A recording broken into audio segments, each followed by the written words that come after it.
Welcome back guys. अपना आज का जो टॉपिक है that is refunds under GST section 54 से लेके section 58।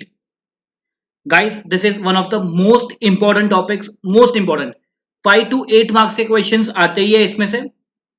Not only that, even practical aspects इसके लिए बहुत रेलेवेंट है गाइस। अच्छा, मैंने क्या किया हुआ है गाइस, जो मोस्ट इंपॉर्टेंट पार्ट है ना रिफंड का, मोस्ट इंपॉर्टेंट पार्ट वो हम पहले डील करेंगे और जो प्रोसीजर एक्सपेक्ट है उसको बाद में डील करेंगे। एंड ये रिफंड में बेटा बहुत छोटे छोटे छोटे पॉइंट्स है, ठीक है। इसको ना पूरा समझने की एक बार में ट्राई मत करना, छोटे छोटे पॉइंट समझ में आ रहा है ना, बस उतना उतना खत्म कर जाओ। चलो guys, without wasting further time let's start with refund. Sir refund कौन कौन से सर्कमस्टेंसेस में अराइज होगा? ऐसा कब होगा? जब गवर्नमेंट मुझे माल देगा। There are various circumstances. पहला वो लोग बोलते हैं zero rated supply, zero rated supply under section 16 of IGST, be it of goods be it of service. So what is zero rated supply? Zero rated supply मतलब आप either export of goods service कर लो या फिर आप एसईजेड को supply कर लो। और ये जीरो रेट करने के गवर्नमेंट ने दो ऑप्शन दिए हुए हैं। कौन कौन से दो ऑप्शन? एक सर आईजीएसटी पे करो और वो आईजीएसटी जो पे किया उसका रिफंड ले लो। Second sir without payment of IGST under a bond under a LUT आप एग्जीक्यूट कर लो, उसे सप्लाई कर लो विदाउट पेमेंट ऑफ जीएसटी, और आपके पास जो एक्यूमुलेटर आईटीसी रहेगा उसका हम आपको रिफंड दे देंगे। So there are two ways, one on payment of IGST, second without payment of IGST under a bond और एलयूटी। अच्छा, जो आईजीएसटी पे करके मुझे रिफंड लेना है वो आपको जीएसटी में रिफंड नहीं लेना है, उसको आपको कस्टम्स में डील करना है। सर ऐसा क्यों? Why under customs, why not under GST? Because sir आपने क्या एक्सपोर्ट किया और वो एक्सपोर्ट जब किया तब आपने जीएसटी पे किया, यस। तो क्या उसके लिए आपने ऑलरेडी शिपिंग बिल फाइल किया रहेगा, यस। तो उसका जो रिफंड है वो कस्टम्स के थ्रू डील करवा लो। और अगर आपने कोई जीएसटी पे नहीं किया है, अगर आपको आईटीसी का रिफंड चाहिए तो वो तो आपको जीएसटी अथॉरिटी ही देगा आपको आईटीसी का रिफंड, वो कस्टम्स नहीं देगा बेटा। तो जो सेकंड तरीका है ये अपने को जीएसटी वाला अथॉरिटी देगा। सर ये जीएसटी अथॉरिटी आपको जो रिफंड देगा तो सर मेरे को क्या पूरा आईटीसी का रिफंड मिल जाएगा? ऐसा नहीं है, उसमें सिर्फ इनपुट और इनपुट सर्विस का ही रिफंड दिया जाएगा, not for capital goods.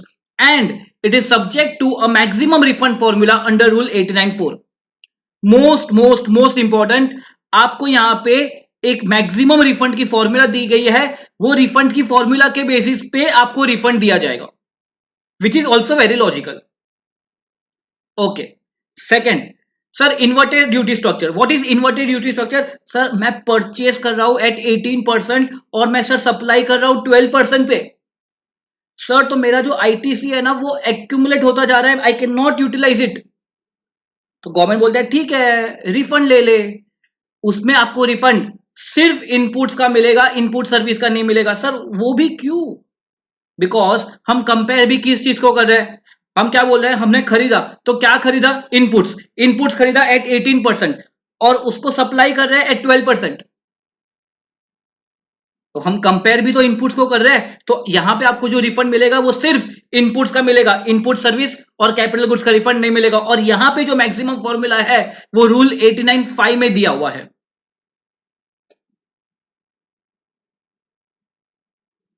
Okay, और कौन कौन से केसेस हो सकते हैं? तो sir deemed export. What are deemed exports? Sir I am in India, my recipient is in India, but government बोलता है अगर आप उसको सप्लाई करो तो इसे हम एक्सपोर्ट मान लेंगे।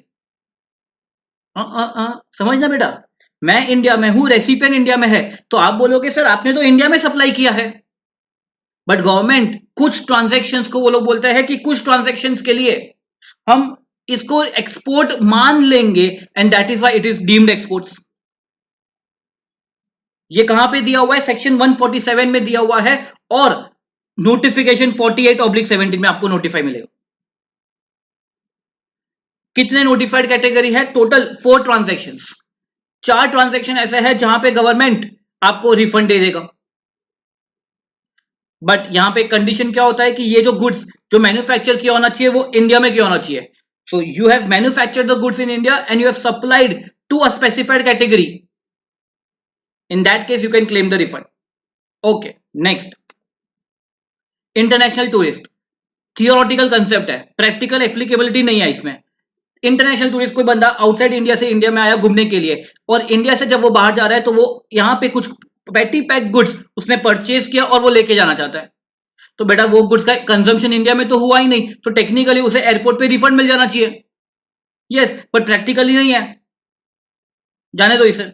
नेक्स्ट सर, मैंने एक्सेस पेमेंट कर दिया कैश लेजर में, और मेरे को पे कैसे करना है, कैश लेजर के थ्रू पे करना है, तो मैंने पे जब किया था ना कैश लेजर में एक्सेस पे कर दिया, तो सर क्या मुझे उसका भी रिफंड मिल सकता है? यस, वो पैसे आपके हैं। ई कैश लेजर मतलब it's nothing, it's simple like a wallet.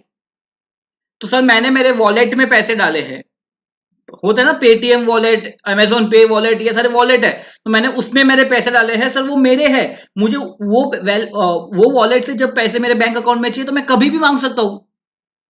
Yes.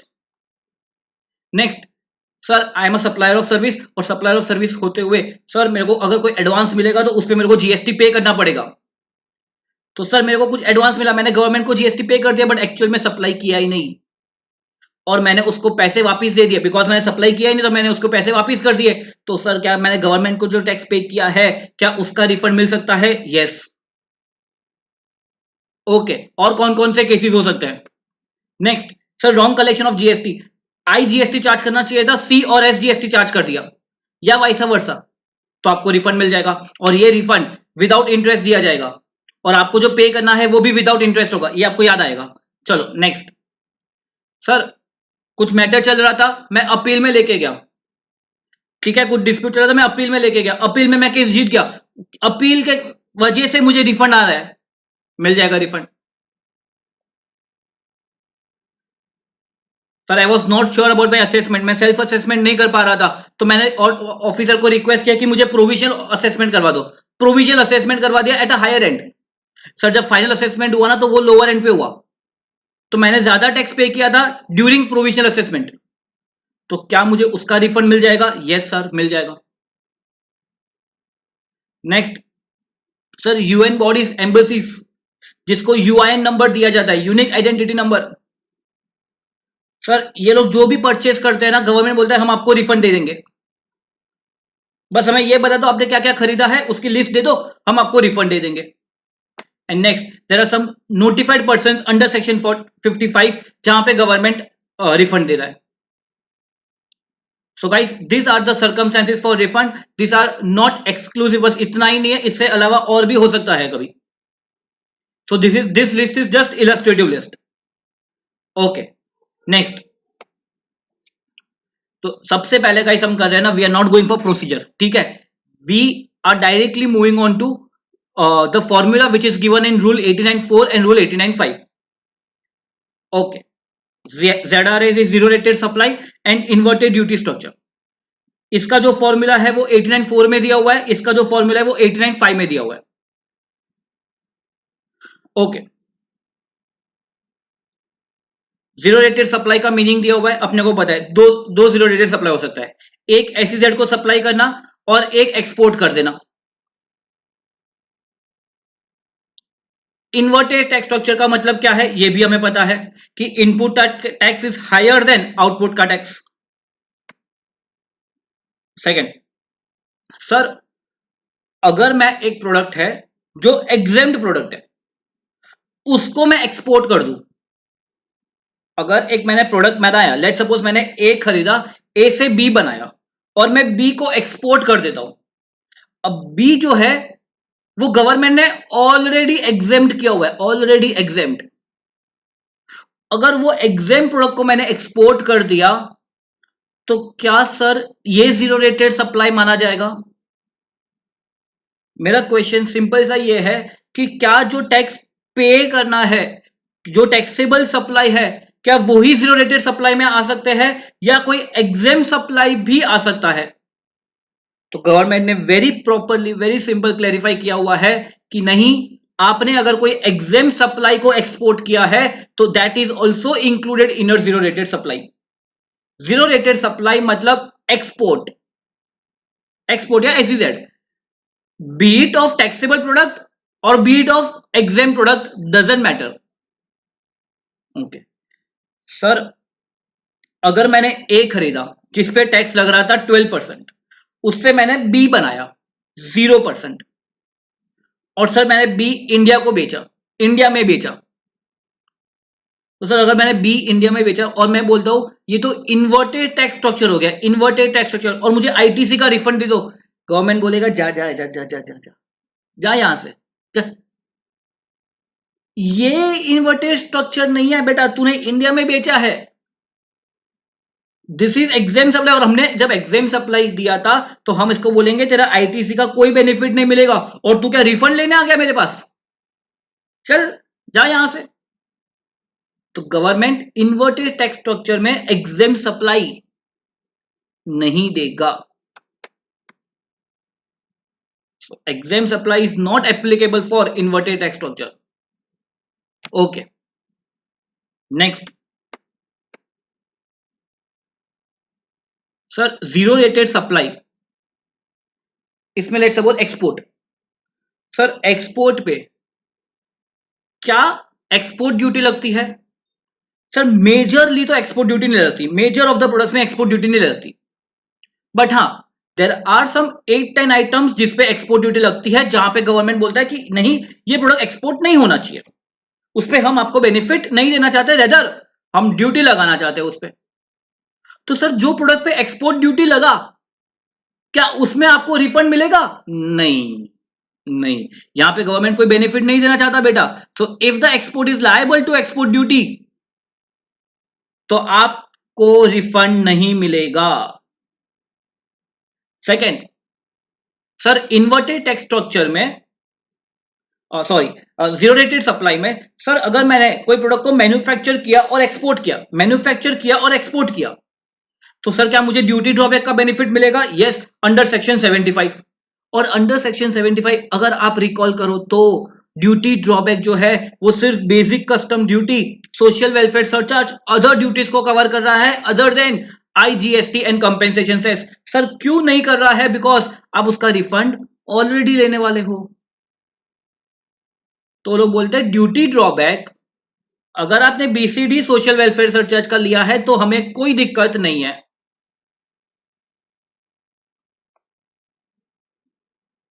वैसा ही चल रहा है, प्रैक्टिकली वैसा ही चल रहा है। Okay next, inverted tax structure में वो लोग बोलते हैं हम अगर गवर्नमेंट नोटिफाई कर देता है कि ये इन्वर्टेड स्ट्रक्चर के लिए एलिजिबल नहीं है, तो फिर हम आपको रिफंड नहीं देंगे। जैसे sir many of the times क्या होता है, because of some public pressure और सम प्रेशर, वो लोग क्या करते हैं एक प्रोडक्ट पे रेट कम कर देते हैं। जो लेट सपोज 18% पे लग रहा था, गवर्नमेंट ने कम करके 5% कर दिया। अब वो 5% किया, बट इनवर्ट साइड जो इनपुट्स रहेंगे that are taxed higher at a higher rate. तो पब्लिक प्रेशर की वजह से वो लोग ने आउटवर्ड सप्लाई पे जो है, जो एक प्रोडक्ट का आउटवर्ड सप्लाई है उसका रेट कम कर दिया, तो उसके वजह से इन्वर्टेड टैक्स स्ट्रक्चर हो गया। अब गवर्नमेंट को रिफंड नहीं देना है तो गवर्नमेंट इसको नोटिफाई कर लेगा। सर एक एग्जांपल दो, जैसे मैं बोला हूं construction service, under construction service, उस पे गवर्नमेंट ने रेट बहुत कम कर दिया, लेट सपोज 1% कर दिया, लेट सपोज 1% कर दिया, तो गवर्नमेंट और इनवर्ट साइड तो टैक्स हायर रेट पे है, तो गवर्नमेंट को रिफंड नहीं देना है तो वो लोग यहां पे नोटिफाई कर देंगे।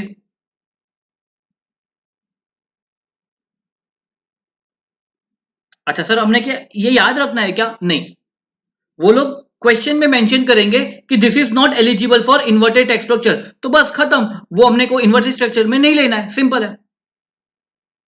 Okay next, relevant date. Sir relevant date क्या होगा? रेलेवेंट डेट इसका कंसेप्ट कहां पे आता है? सर मुझे जो रिफंड करना है, रिफंड की एप्लीकेशन करनी है, वो 2 years from the relevant date करना है। And what is the relevant date? अगर मैं बोलूं गुड्स का एक्सपोर्ट है, तो जब भी शिप एयरक्राफ्ट इंडिया छोड़ के जाता है वहां से 2 years। अगर लैंड रूट से है तो जैसे ही गुड्स कस्टम फ्रंटियर क्रॉस करता है, कस्टम स्टेशन क्रॉस करता है, वहां से 2 years। और अगर ये पोस्टल डिपार्टमेंट से, तो पोस्टल डिपार्टमेंट जब भेजता है ना आगे, रिमेंबर मैं पोस्टल ऑफिस के पास जाऊंगा, पोस्टल ऑफिस आगे कुरियर करेगा, तो पोस्टल ऑफिस ने जब डिस्पैच किया ना, वो एक्सपोर्ट का डेट माना जाएगा और वहां से 2 इयर्स में मुझे एप्लीकेशन करनी है।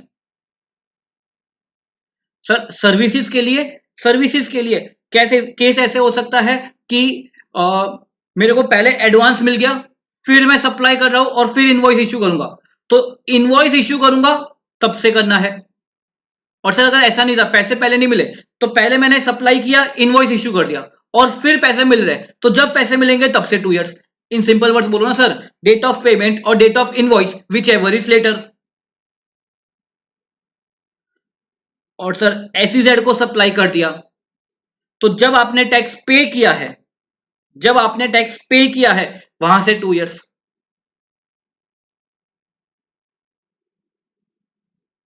Clear? Okay sir, inverted tax structure में रेलेवेंट डेट क्या होगा? सर मैं तो डेली परचेज करता हूं, डेली सप्लाई करता हूं, तो क्या डेली के मैं रिफंड एप्लीकेशन करूंगा? नहीं। जो मंथ के परचेजेस रहेंगे, क्या उसे आप रिकॉर्ड करके गवर्नमेंट को रिटर्न फाइल करोगे? यस। तो वहां से जो उसका जो ड्यू डेट है, वहां से 2 साल।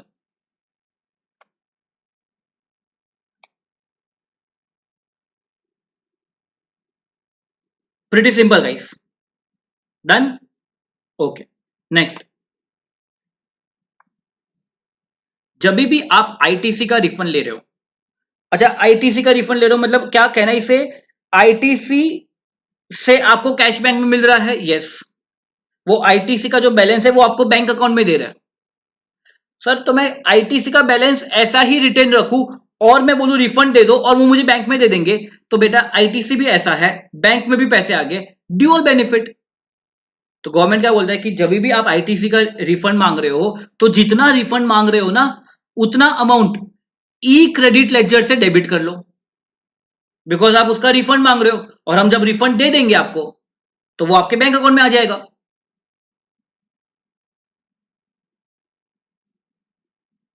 Guys, remember, you have to debit electronic credit ledger for the amount claimed as refund. Okay. So now, 2 cases पे हम डील कर रहे हैं, one zero rated supply and one inverted tax structure. अच्छा ये दोनों केस में अनजस्ट एनरिचमेंट प्रूव करने की जरूरत नहीं है। You did not prove unjust enrichment. क्यों नहीं? Very simple. अनजस्ट एनरिचमेंट का मतलब क्या? सर अनजस्ट एनरिचमेंट का मतलब यह है कि you as a supplier are eligible for refund, तो आपने वो बर्डन पास ऑन नहीं किया है, you have not pass on the benefit to the recipient, in that case हम आपको रिफंड देंगे। जीरो रेटेड सप्लाई में तो मैं एक्सपोर्ट कर रहा हूं, बेसिकली एसईजेड को सप्लाई कर रहा हूं, तो वो केस में अनजस्ट एनरिचमेंट प्रूव करने की जरूरत नहीं है। And second, inverted tax structure, तो टेक्निकली तो मैंने वो जो लोअर रेट का रेट है आउटवर्ड सप्लाई पे, मैंने वो रेसिपिएंट को चार्ज तो किया है, बट गवर्नमेंट बोलता है इन्वर्टेड टैक्स स्ट्रक्चर का केस है ना, तो अनजस्ट एनरिचमेंट प्रूव करने की जरूरत नहीं है। थोड़ा सा प्रोसीजरल है, बाद में डील करेंगे इसको, ठीक है? नेक्स्ट स्टार्ट कर दे बेटा। तो मैक्सिमम फॉर्मूला आपको दिया हुआ है 189.4 189.5 में। क्या डिफरेंस है सर दोनों फॉर्मूला में? जीरो रेटेड सप्लाई में आपको इनपुट इनपुट सर्विस के रिफंड मिलेंगे, इन्वर्टेड टैक्स स्ट्रक्चर में सिर्फ इनपुट्स के रिफंड मिलेंगे। सर ये हमें पता है। आगे एग्जाम सप्लाई अगर होगा तो जीरो रेटेड सप्लाई में इंक्लूड किया जाएगा, बट इन्वर्टेड टैक्स स्ट्रक्चर में नहीं गिना जाएगा। Okay sir. Next, provisional refund हम आगे देखेंगे guys. Provisional refund zero rated supply के केस में दिया जाता है, बट इन्वर्टेड टैक्स स्ट्रक्चर के केस में नहीं दिया जाता। और सर 90% आपको जो पैसे ना आपने जो रिफंड क्लेम किया है, 90% आपको दे देंगे as a provisional refund. Obviously balance 10% वो प्रोसेस करने के बाद देंगे। Okay next, sir what is my formula? 894 में फॉर्मूला क्या है? Very very simple.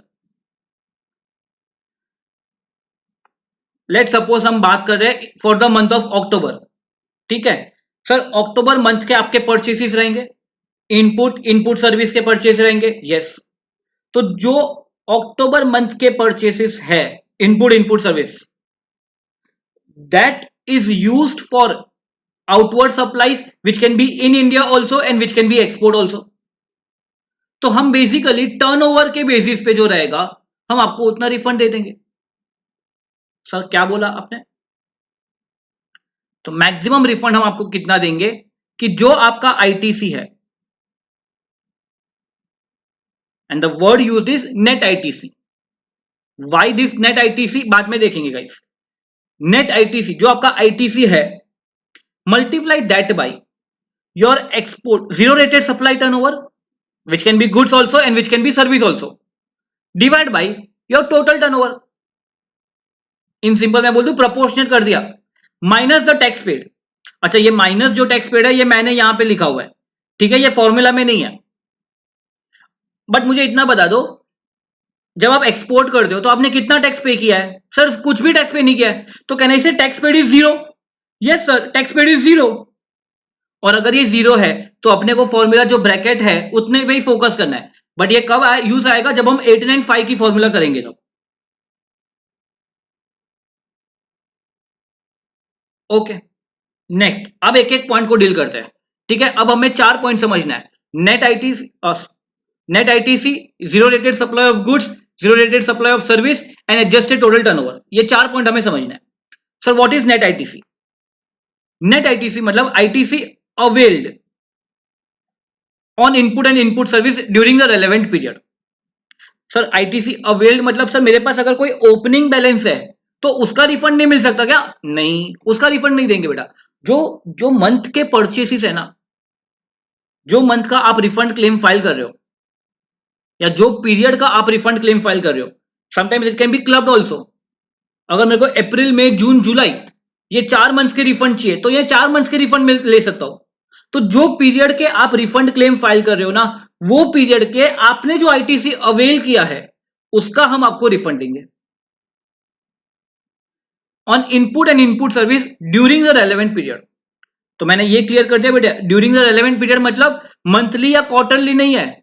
अगर मैं आपको 5 महीने का चाहिए तो 5 महीने का देंगे सर, 6 महीने का चाहिए तो 6 महीने का देंगे, 10 महीने का चाहिए तो 10 महीने का देंगे। जो पीरियड का आपको चाहिए वो आप क्लब कर दो और वो पीरियड का रिफंड ले सकते हो।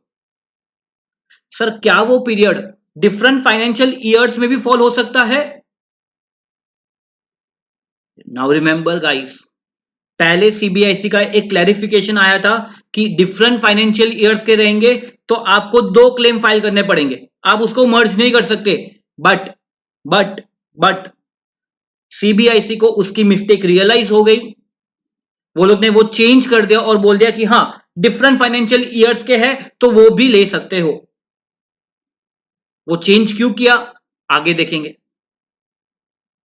चलो, तो ये हो गया first, ITC availed on input and input service during the relevant period. Sir यहां पे वो लोग ने वर्ड यूज किया है नेट। नेट माइनस, नेट मतलब सर ग्रॉस में से कुछ माइनस किया है।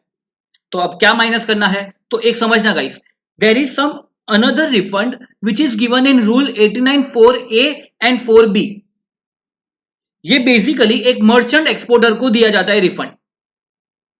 अब वो क्या है स्टूडेंट लेवल पे जानने की जरूरत नहीं है, बट वो refund is something which is refund claimed under rule 894A and 4B। तो सर अगर एक एसएससी है जो 894A 4B में भी रिफंड ले रहा है और यहां पे भी रिफंड ले रहा है तो गवर्नमेंट आपको दोनों रिफंड नहीं देगा ना। 894A 4B का तो आपको रिफंड दे मिल रहा है तो उसका रिफंड ले लो।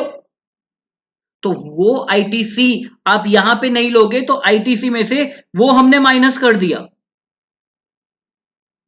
बिकॉज 894A 4B का रिफंड आपको अलग से दे रहे हैं, ऑलरेडी दे रहे हैं, तो वो अलग ले लो आप।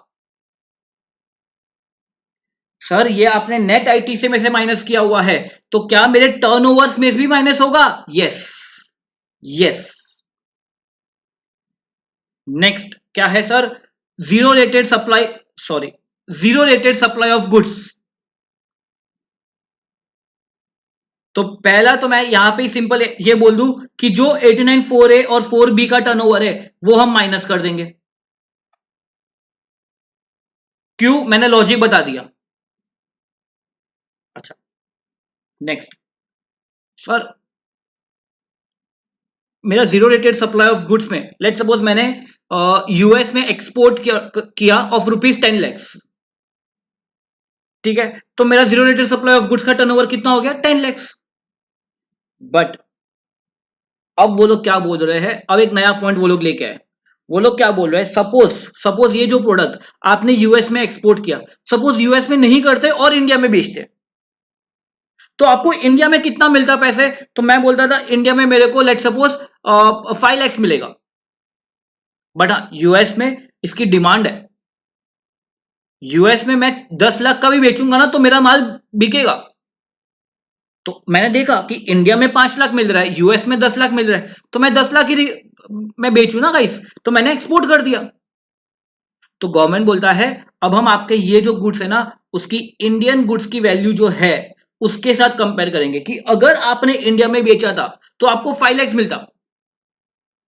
तो हम आपका रेस्ट्रिक्ट करेंगे और हम आपको बोलेंगे कि maximum will be 1.5 times of the value of like goods which are sold in India. तो 10 lakhs और 7.5 lakhs whichever is less, उतने का ही मिलेगा एक्चुअल, और 1.5 times of the value of goods. Okay, next services. Sir what is services में मैंने star mark किया। सर सर्विसेज का कैसे करना है? तो सर्विसेज का वो लोग बोलते हैं कि जो भी zero rated supply of service आपने किया है, आपको जो पैसे मिले ना, जो पैसे मिले हैं वो कंसिडर किया जाएगा। Whatever the payments which are received वो कंसिडर किया जाएगा। सर अगर ऐसा हो गया कि अक्टूबर मंथ में मुझे एडवांस मिल गया, मैं सर्विस देने वाला हूं नवंबर मंथ में, तो बेटा एडवांस को कंसिडर नहीं करना है। तो यहां पे वो लोग ने बोल दिया minus advance received for which supply of service has not been completed.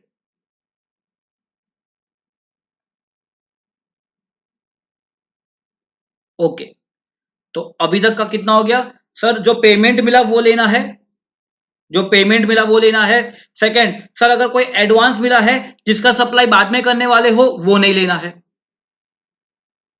Sir July month में एडवांस मिला था, जुलाई मंथ में एडवांस मिला था, तो सर मैं जुलाई मंथ में तो टर्नओवर में नहीं लिया, बट मैंने सर सर्विस दिया in the month of November October, तो सर क्या अक्टूबर के मंथ में लूंगा? यस।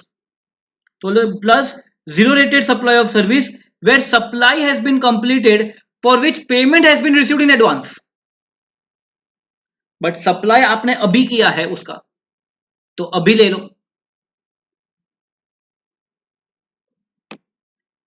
गाइस इतना करने के बाद अपने को न्यूमरेटर क्लियर हो गया। Zero rated supply of goods, उसमें अपने को एक मैक्सिमम फॉर्मूला अप्लाई करना है। Zero rated supply of service, इसमें पैसा पैसा बोलता है, पैसा अगर पैसा मिला तो कंसिडर किया जाएगा। सर एडवांस मिला तो कंसिडर नहीं किया जाएगा, तो आप जब सप्लाई करोगे तब होगा। और अगर आपको पहले कभी एडवांस मिला था और अभी आपने सप्लाई किया है तो वो कंसिडर किया जाएगा।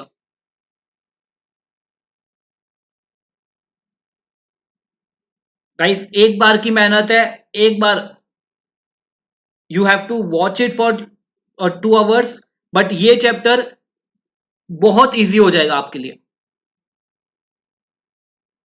ओके, कंफ्यूज नहीं होना है हमें। हमने न्यूमरेटर कर दिया divide by adjusted total turnover. Sir total turnover को एडजस्ट किया जाएगा। सर क्या एडजस्ट किया जाएगा?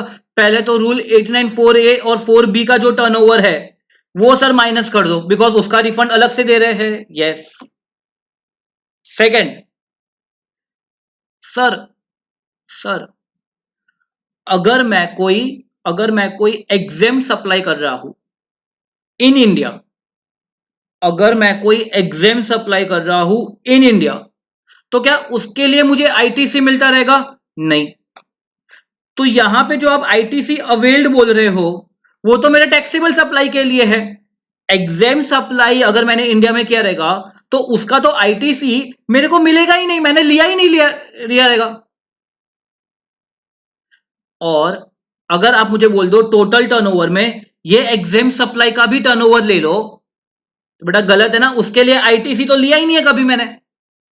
तो बोलते कि जो एग्जाम सप्लाई आपने किया है उसको माइनस कर दो।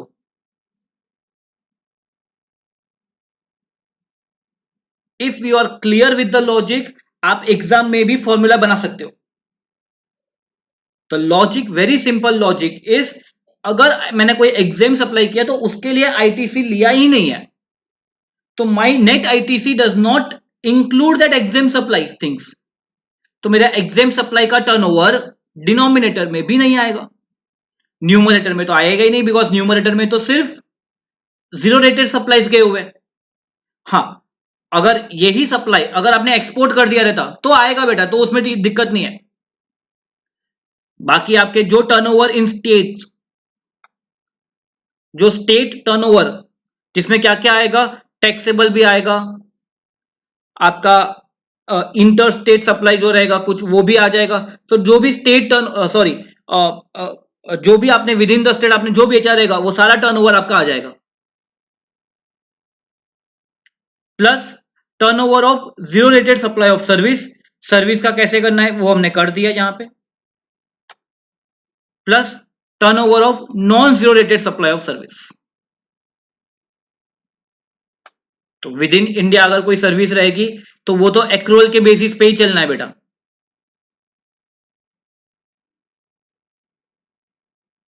थोड़ा सा कॉम्प्लेक्स है,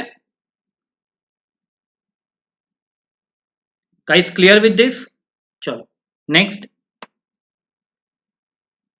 period for refund claim.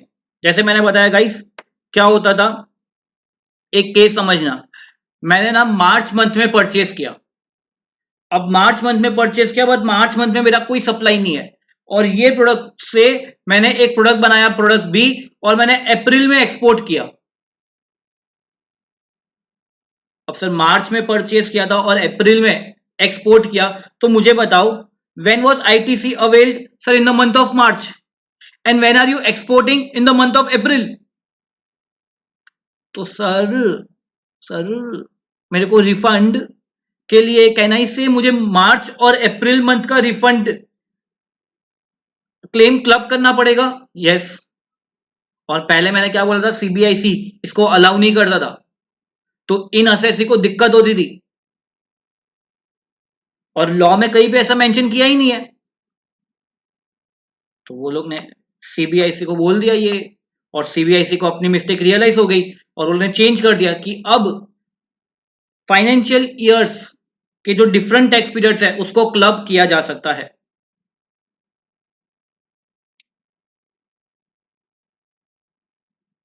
Done यहां तक? Okay next sir,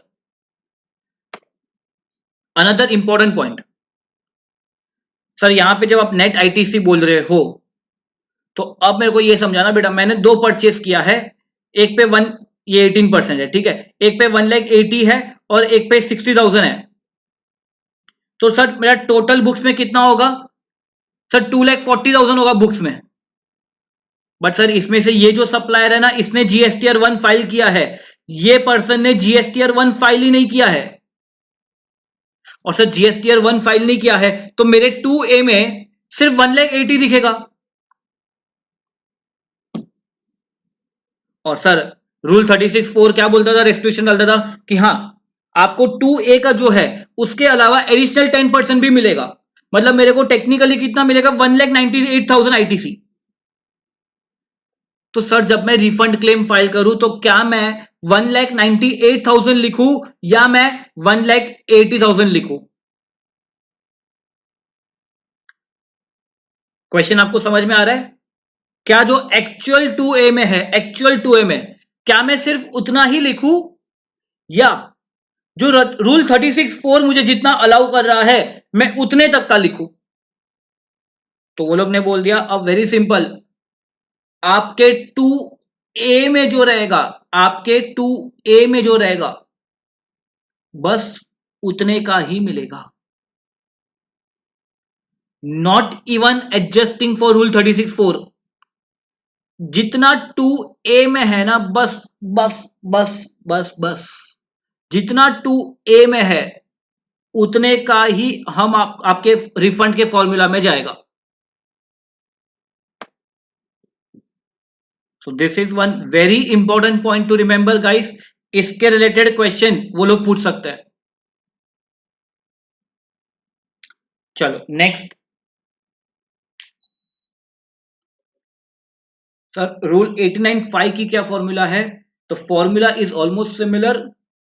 formula is, अब मेरा inverted tax structure, inverted duty structure का जो टर्नओवर होगा वो न्यूमरेटर में जाएगा, divide by adjusted total turnover, multiply that by net ITC minus जो टैक्स पे किया। सर मैं परचेस करता हूं एट 18% और सप्लाई करता हूं एट 5%, तो क्या मैं 5% टैक्स पे करता रहूंगा? यस। तो जो टैक्स पे करोगे वो माइनस हो जाएगा।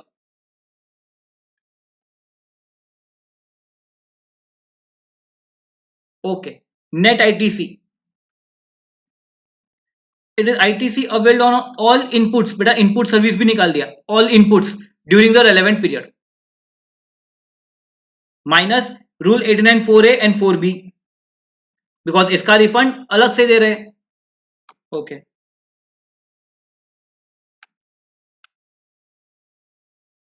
Next adjusted total turnover, very similar formula guys, nothing change.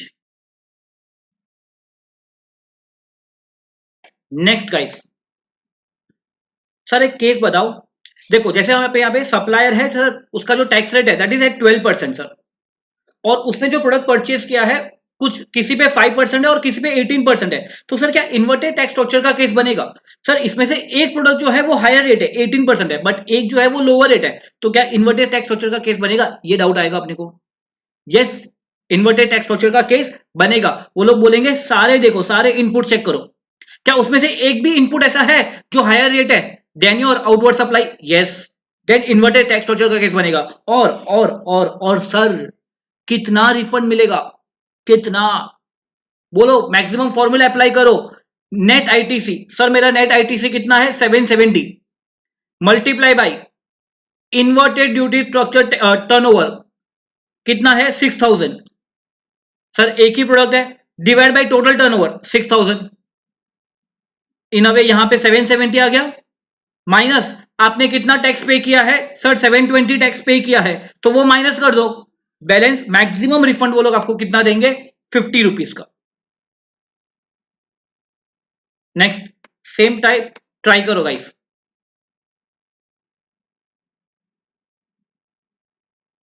Yes, 385 minus 360, तो maximum refund will be given of ₹25। Next guys, sir यहाँ पे मेरे दो प्रोडक्ट है, एक है 12%, एक है 28%, और सर मेरे परचेजेस भी दो है, एक 12 है एक 28 है। सर मैंने 28 में एक प्रोडक्ट परचेज किया है और आउटवर्ड साइड 12% है, तो क्या इन्वर्टेड टैक्स स्ट्रक्चर का केस बन जाएगा? यस। सर कितना रिफंड मिलेगा maximum? What is your net ITC? Sir net ITC is 1,50,000 multiply by inverted structure turnover 6 lakh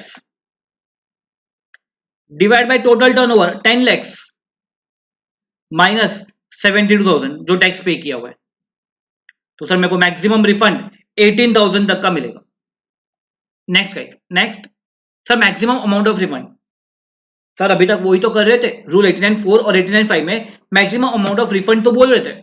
yes, now CBIC ने गाइस एक सर्कुलर इश्यू किया है और वो लोग ने बोला है कि जो कॉमन पोर्टल आपको रिफंड देगा वो ये 89(4) और 89(5) को और दो चीजों के साथ कंपेयर करेगा, और उसमें से जो लीस्ट रहेगा उसमें उसका उतना रिफंड मिलेगा। सर और कौन दो चीज को रिफंड करेंगे और क्या क्या रिफर करने वाले वो लोग? तो वन, पहला वो लोग ने बोला है maximum refund formula as per rule 89.4 and 89.5। और ये जो फॉर्मूला है ये कंसोलिडेटेड अमाउंट ऑफ आईटीसी में जाएगा, मतलब सीएसआई टोटल मिला के अपने को देखना है कि 89.4 या 89.5 में अपने को कितना रिफंड है, दैट इज वन। सेकेंड, जब आप रिफंड का क्लेम, जो टैक्स पीरियड का आप रिफंड क्लेम फाइल कर रहे हो, ठीक है, तो आपने उसका 3B फाइल किया रहेगा। वो टाइम पे आपके पास कितना ई क्रेडिट लेजर में बैलेंस था? The balance in the E credit ledger at the end of the tax period for which the refund claim is being filed. And third, जब आप रिफंड क्लेम कर रहे हो, सपोज अप्रैल, मई और जून, मैं ये 3 मंथ का रिफंड क्लेम फाइल कर रहा हूं, तो ये 3 मंथ के जो 3B मैं फाइल करूंगा, जून मंथ का 3B फाइल करूंगा, वो टाइम पे मेरे पास ई क्रेडिट लेजर का बैलेंस कितना है, वो पॉइंट नंबर बी में जाएगा। और सर मेरे पास तो 2 साल है, टाइम लिमिट है फाइल करने को, यस। तो मैं जब रिफंड एप्लीकेशन कर रहा हूं तब मेरे पास ई क्रेडिट लेजर में बैलेंस कितना है, उसमें से जो लिस्ट रहेगा उतना रिफंड दिया जाएगा। So guys do remember this point, very important point. इसका एक क्वेश्चन आरटीपी नवंबर 20 में भी पूछा गया है। हम नेक्स्ट क्वेश्चन वही डील करेंगे गाइस। क्वेश्चन बड़ा है, be patient. Sinotex Private Limited manufactures taxable goods Q and exempt goods S। एक टैक्सेबल है, एक एग्जेम्प्ट है। Product S is sold in international market without payment of GST under LUT। Sir एक exempt product को export किया, zero rate supply किया, तो क्या वो जीरो रेट सप्लाई में आएगा? Yes. The company is registered in the state of Maharashtra. Okay, next, the company provides the following information in relation to various supplies made by it. Product S has been exported to UK for £12,000. Product Q has been supplied, Q जो taxable है, has been supplied within India for 20 lakhs. Note, the above amount are exclusive of taxes. Okay. The company provides the following information in relation to the tax paid on inward supplies received during the following period. GST of 5 lakhs on inputs, 2,40,000 on capital goods and 2 lakh on input service. Sir refund के लिए तो हम ए और C point ही देखेंगे, 2,40,000 नहीं देखेंगे, तो total अपना नेट आईटीसी कितना होगा सर? 7 लाख। ये ओपनिंग बैलेंस की बात नहीं कर रही है, एक्चुअल में अपने को वो मंथ में रिसीव हुआ है, ठीक है। All of the above input service capital goods are used. Okay, the following additional information is provided. Value of product S which is exported to UK in Indian rupees is 12 lakhs। हमने 12,000 pounds में किया था, वो लोग ने convert करके 12 lakh rupees INR बोल दिया है, ठीक है। However, value of such product when supplied domestically in similar quantity is 10 lakhs. Sir 15 lakhs तक अलाउड है, मतलब 15 lakhs का कोई इशू नहीं है। आपने 12 lakhs में ही किया है तो 12 lakhs ही लिया जाएगा। ओके, बेटी एंटरप्राइज इज 100% EOU। सर मैंने यहाँ पे बेटी एंटरप्राइज को दिया था which is an EOU। Sir मैंने EOU को सप्लाई किया है, it is a deemed export. और डीम्ड एक्सपोर्ट के लिए गाइस एक पॉइंट याद रखना, डीम्ड एक्सपोर्ट के लिए सर सप्लायर रिफंड ले सकता है अगर अगर अगर डीम्ड एक्सपोर्ट के लिए सप्लायर रिफंड ले सकता है अगर रेसिपिएंट आईटीसी नहीं ले रहा है तो। If recipient is not claiming ITC, if recipient is supplying a declaration that supplier can claim refund, तो फिर सप्लायर को रिफंड मिलेगा, वरना सप्लायर को रिफंड नहीं मिलेगा। सर यहां पे वो लोग ने क्या बोला है? बेटी enterprise is 100% EOU, it has claimed ITC on the good supplied. तो अब मुझे सिर्फ इतना बता दो, अगर वो जो रेसिपिएंट है अगर वो आईटीसी ले रहा है तो क्या सप्लायर को रिफंड मिलेगा? नहीं, ठीक है। So the balance in e-credit ledger at the end of the tax period for which the refund claim is filed is 5,80,000। और सर जब हम रिफंड एप्लीकेशन कर रहे हैं तब अपने पास बैलेंस कितना है? 3 lakhs। तो सर मैं पहले 89.4 की फॉर्मूला से रिफंड निकालूंगा, नंबर 1, उसको 5,80,000 और 3 लाख के साथ कंपेयर करूंगा और उसमें से जो लीस्ट रहेगा मुझे उतना रिफंड मिलेगा। डन। 894 की formula, sir net ITC is sir 7 lakhs, multiply that by numerator is zero rated supply of goods 12 lakhs divide by total turnover sir, total turnover, total is 12 lakhs plus 20 lakhs 32 lakhs।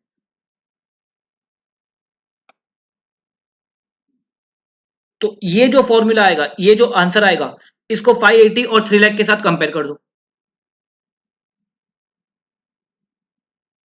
तो मेरा ये answer आया 2,62,500।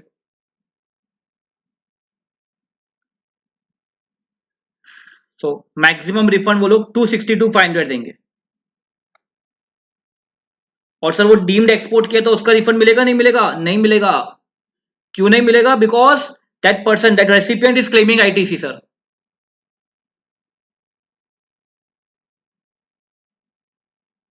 Clear यहां तक? Done. चलो next. Sir, Y Limited provides the following details for the month of September for computation of refund claim under 894. Compute the eligible claim. ठीक है, मेरा ओपनिंग बैलेंस दिया है, ओपनिंग बैलेंस का कोई काम नहीं है, कोई काम नहीं है, कंफ्यूज करने के लिए दिया है। ITC availed during the relevant period which includes the claim for refund of 5 lakhs eligible for 4A4B. Sir 4A4B तो नहीं लेना है, तो सर मेरा नेट ITC कितना होगा? 20 lakhs sir, 20 lakhs। Zero rated supply of goods made during the relevant period without payment of tax, which includes the supply of 1 crore for which the refund claim is made under 4A4B. Sir तो मेरा ये 1 करोड़ का तो मेरे को अलग से मिलेगा, तो वो मेरे टर्नओवर में नहीं जाएगा सर। मेरा टर्नओवर कितना है? 5 करोड़।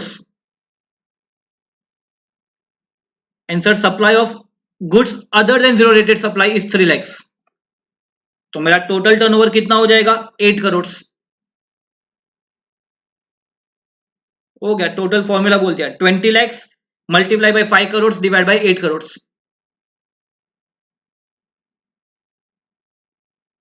डन। सिंपल है, सिंपल है बेटा। Super engineering works, a registered supplier is engaged in supply of taxable goods within the state. Given below are the details of the turnover and applicable GST rates. Super engineering work as also the ITC availed on inputs used in the manufacture of each of the final products and GST rates applicable for the same. तो वो लोगों ने सारी details दी है। वो लोगों ने बोला कि these are the turnovers and the applicable GST rates. तो मेरा टर्नओवर कितना है? Product A 5 lakhs, product B 3.5 lakhs, product C 1 lakhs। मेरा output GST rates of 5% and 18%। But ITC availed ये मेरे 18% पे है, तो क्या इन्वर्टेड टैक्स स्ट्रक्चर बनेगा? Yes. Determine the maximum amount of refund of unutilised ITC which is eligible under 5432, मतलब inverted tax structure. Provided that B is a notified as a product in respect of which no refund will be allowed. Sir product B के लिए आपको refund नहीं दिया जाएगा, वो आपके inverted tax structure में कंसिडर नहीं किया जाएगा। तो सर मेरे इन्वर्टेड टैक्स स्ट्रक्चर में क्या कंसिडर किया जाएगा? Product A. Sir what is my ITC availed? What is my ITC availed? Total कर लो इसको, multiply that bye 5 lakhs divide by 9.5 lakhs।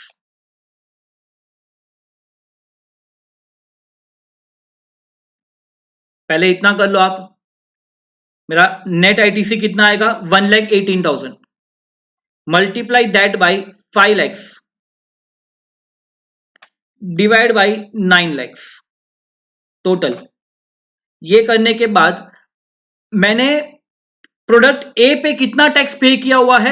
तो सर 5 लाख पे 5%, मतलब 25,000 पे किया है, उतना माइनस कर दो, बैलेंस आपको उतना रिफंड, मैक्सिमम रिफंड मिलेगा।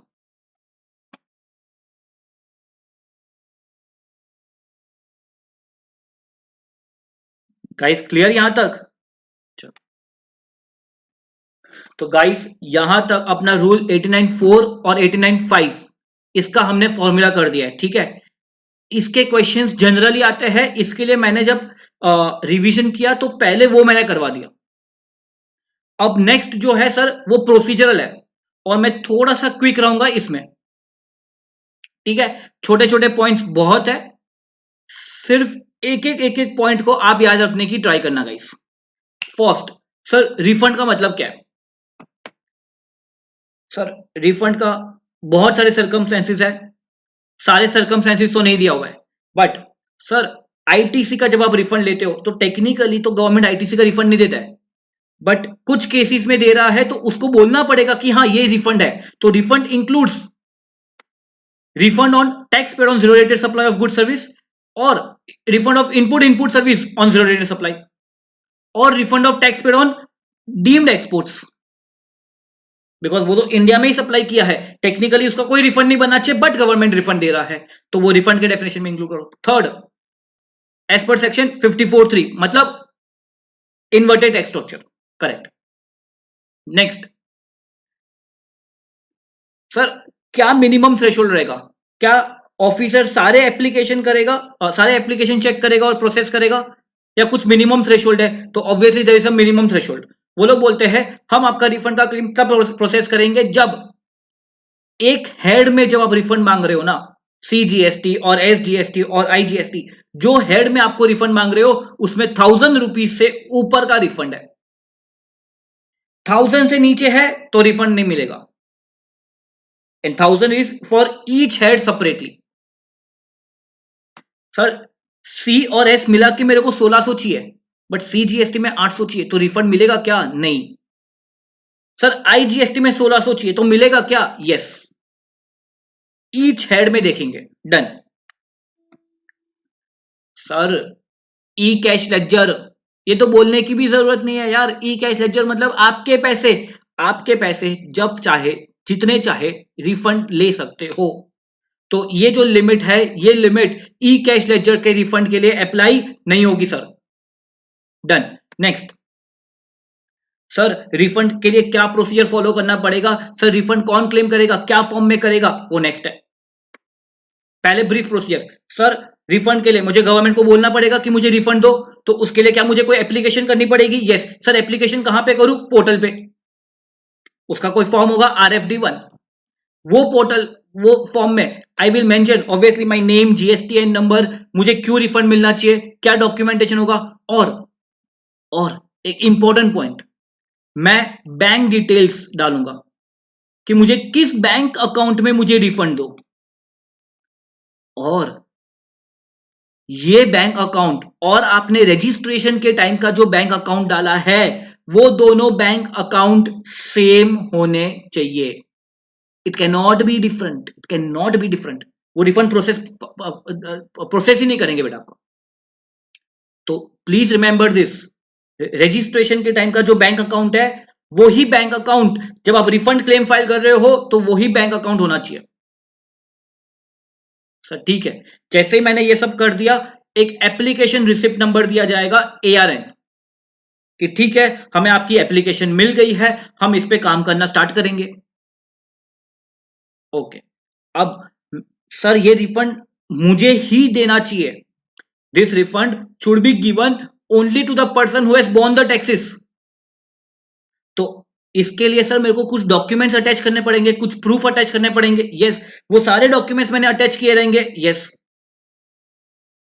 तो ऑफिसर पहले वो चेक करेगा कि क्या आपने मुझे सारे डॉक्यूमेंट्स दिए हैं। वो चेक करने के बाद वो आपको एक एक्नॉलेजमेंट देगा कि हाँ we have received your file. अब हम देखेंगे कि आपको कितना रिफंड मिलेगा, तो इसके बाद वो लोग प्रोसेस करना स्टार्ट करेंगे, और प्रोसेस करने के बाद आपको रिफंड देंगे, तो रिफंड आपका सैंक्शन करेंगे, which will be they will passing a refund order. Sir मैंने 10 लाख रुपीस का रिफंड क्लेम मांगा था और 10 लाख रिफंड क्लेम सैंक्शन कर दिया, बट सर ऑफिसर ने फिर चेक किया कि सर मेरे को और 3 लाख का तो पेमेंट तो मुझे करना है गवर्नमेंट को, और क्या लगता है आपको वो लोग मुझे 10 लाख रिफंड दे देंगे और फिर 3 लाख रिकवर करेंगे?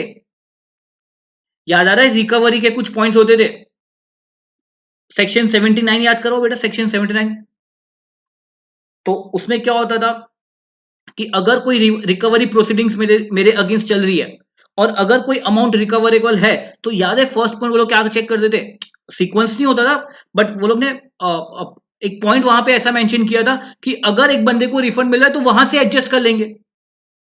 तो सर 3 लाख रुपीज का मेरे को कोई पेएबल था, तो सर 10 लाख रुपीज का सैंक्शन किया है ना, बट 10 लाख नहीं दिया जाएगा, 7 लाख दिया जाएगा, वो एडजस्ट किया जाएगा। और इसके लिए सर पेमेंट ऑर्डर कितने का आएगा, सर पेमेंट ऑर्डर 7 लाख का आएगा। I hope you understand there is two difference. One, कितने अमाउंट का आपको रिफंड सैंक्शन किया गया कि हाँ इतने के लिए आप एलिजिबल हो।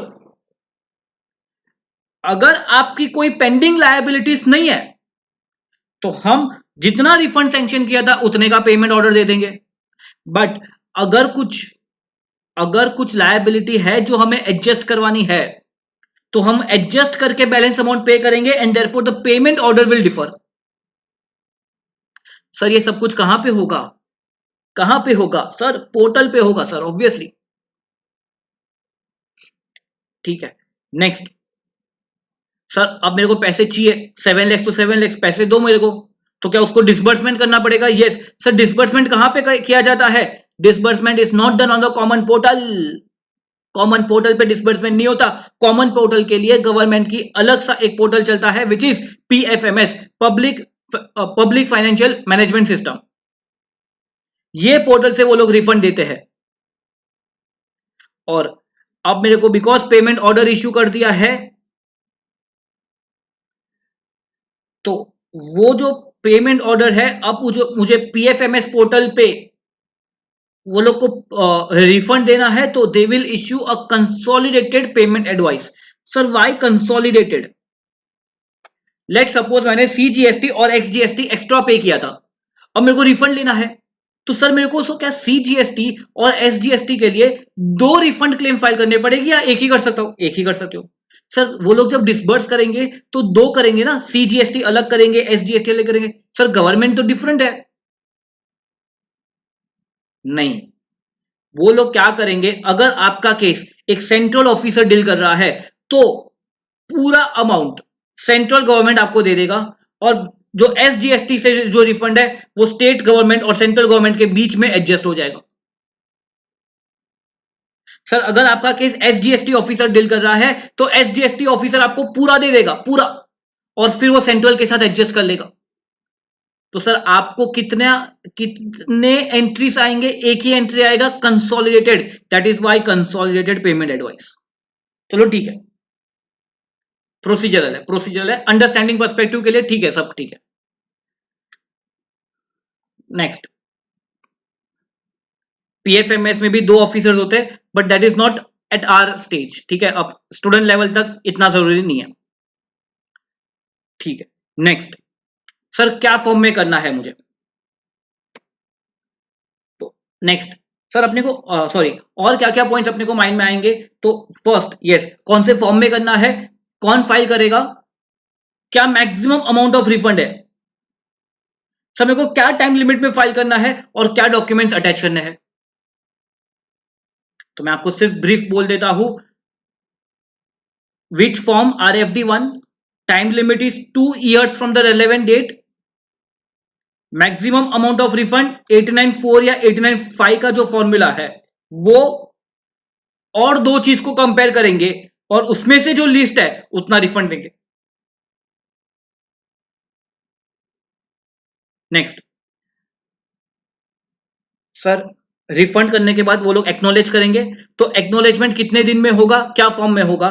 उसके बाद सर प्रोसेसिंग उसको कितने टाइम लिमिट में करना है? और सर क्या अगर कभी कोई ऐसा केस हो सकता है कि मेरे को रिफंड मिलना ही चाहिए, तो क्या गवर्नमेंट टाइम लिमिट लेगा या मैं प्रोविजनली बोल सकता हूं रिफंड दे दो? यस, प्रोविजनली भी मिल सकेगा, तो वो कितने टाइम लिमिट में मिलेगा वो भी चेक करना है। प्रोसेस होने के बाद रिफंड ऑर्डर आएगा, पेमेंट ऑर्डर आएगा, या फिर रिजेक्शन ऑर्डर आ जाएगा, और उसके बाद डिसबर्समेंट।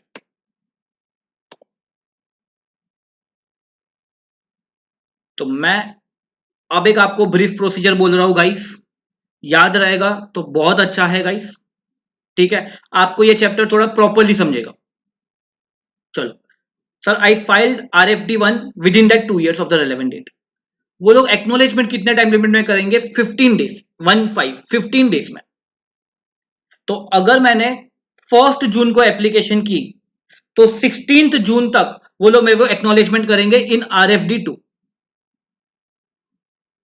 सर अगर मेरे सारे डॉक्यूमेंट्स मैंने प्रॉपरली अटैच नहीं किए तो रिजेक्ट कर लेंगे RFD3।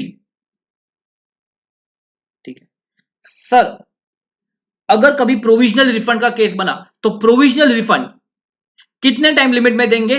7 days from this acknowledgement. Next 7 days में आपको 90% रिफंड दे देंगे as per provisional attachment, sorry provisional refund.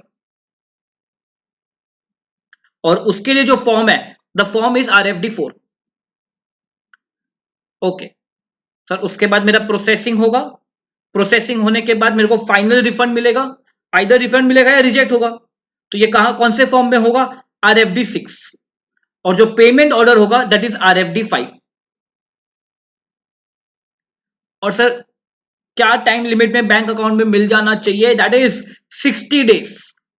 60 days. Sir 60 days कब से? मैंने यहां पे एक अच्छा सा स्टार मार्क किया हुआ है। 60 डेज कब से? बोलो बोलो। एक्नॉलेजमेंट से 60 डेज या एप्लीकेशन से 60 डेज? सर एप्लीकेशन से 60 डेज में मिल जाना चाहिए। Very important, very important. Application से 60 डेज। और सर नहीं मिला तो इंटरेस्ट के साथ देंगे 6% पर एनम।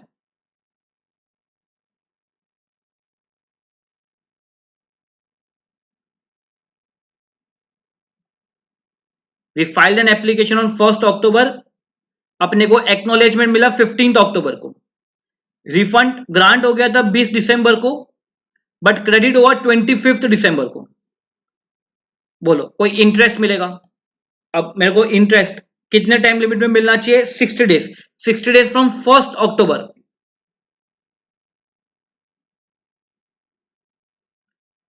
तो मेरा एक्सपायर कब हो रहा है? 30 नवंबर को एक्सपायर हो रहा है। सो 30 नवंबर से लेके 25 दिसंबर, मतलब 1 दिसंबर से लेके 25 दिसंबर, 25 डेज का इंटरेस्ट मिलेगा। डन।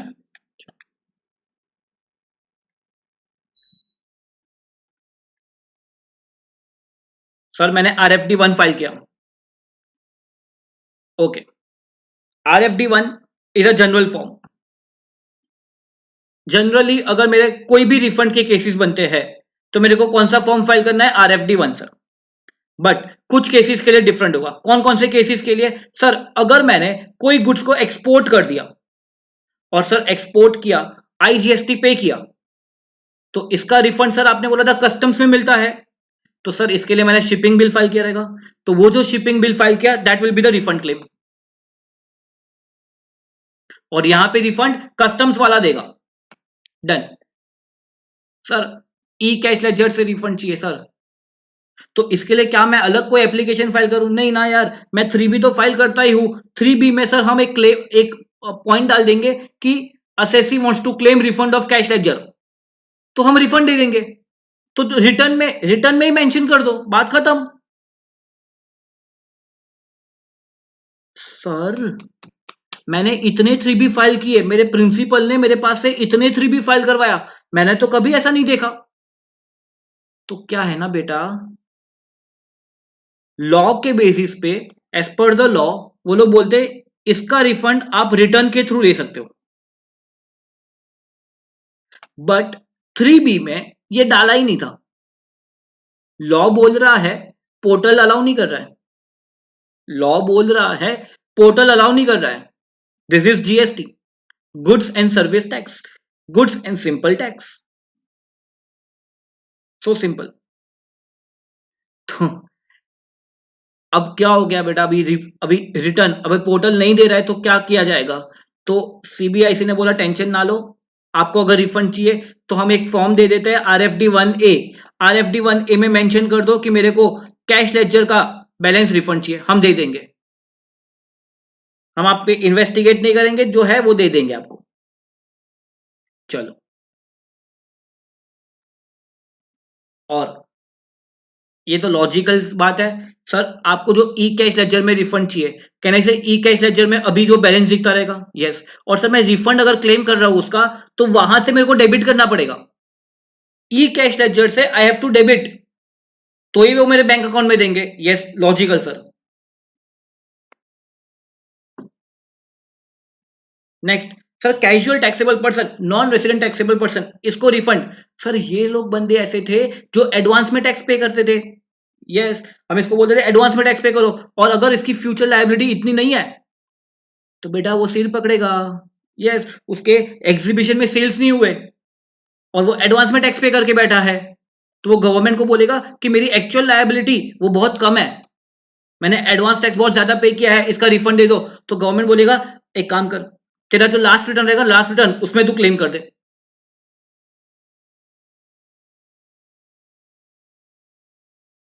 ओके सर, इसमें एक पॉइंट एडिशनल मैं आपको बोल दूं, सीटीपी और एनआरटीपी को वो लोग रिफंड तभी ही देंगे जब ये लोग ने अपने सारे रिटर्न्स फाइल किए हैं। ठीक है, only if they have filed all their returns तभी ही हम इसको रिफंड देंगे। ओके सर, सीटीपी कौन सा रिटर्न फाइल करता है? सर सीटीपी तो इंडिया वाला बंदा है, वो 3B फाइल करेगा। और सर एनआरटीपी वो बाहर वाला बंदा है, वो जीएसटीआर 5 फाइल करेगा। वहां पे आप रिफंड क्लेम ले सकते हो, but in your last return, in between मत मांगो। लास्ट रिटर्न जब रहेगा ना, लास्ट रिटर्न, तब ले लो। ठीक है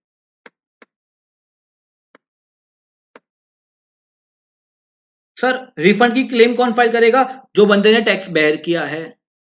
but sir now next, deemed export के केस में, डीम्ड एक्सपोर्ट के केस में सप्लायर को भी रिफंड मिल सकता है अगर रेसिपिएंट आईटीसी क्लेम नहीं कर रहा है and recipient is giving a declaration that supplier can claim refund, तो हम सप्लायर को भी रिफंड दे सकते हैं। ओके सर, अगर मैंने एसईजेड को सप्लाई किया तो as a supplier can I claim refund? Yes, it is a zero rated supply, you can claim refund. But sir SEZ में वो लोग ने बोला है कि एसईजेड जो गुड सर्विस यूज कर रहा है, अगर वो ऑथोराइज्ड ऑपरेशंस के लिए यूज कर रहे हैं तो आपको रिफंड मिलेगा। Sir SEZ developer, SEZ unit authorised operations के लिए कर रहे हैं या नहीं कर रहे हैं, ये कैसे प्रूव होगा? तो एसईजेड में एक ऑफिसर को अपॉइंट किया गया है, वो ऑफिसर आपको चेक करेगा और एक सर्टिफिकेट देगा कि हाँ, वो एंडोर्स कर लेगा कि हाँ ये तो ऑथोराइज्ड ऑपरेशंस के लिए ही हुए हैं, then only the supplier can claim refund.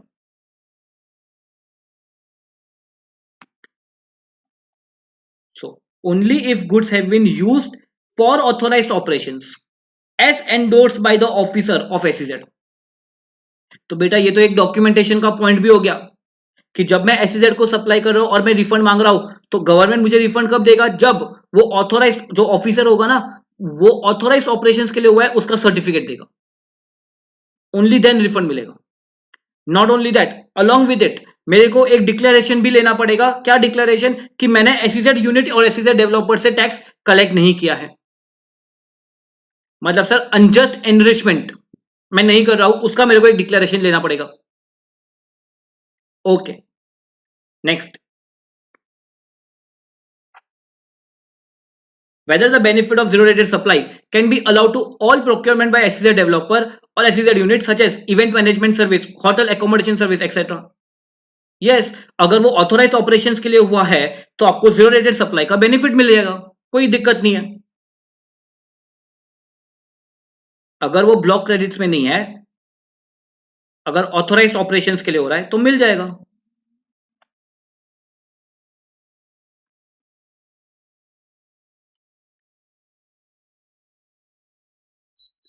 Sir मुझे रिफंड क्लेम क्या टाइम लिमिट में करना है?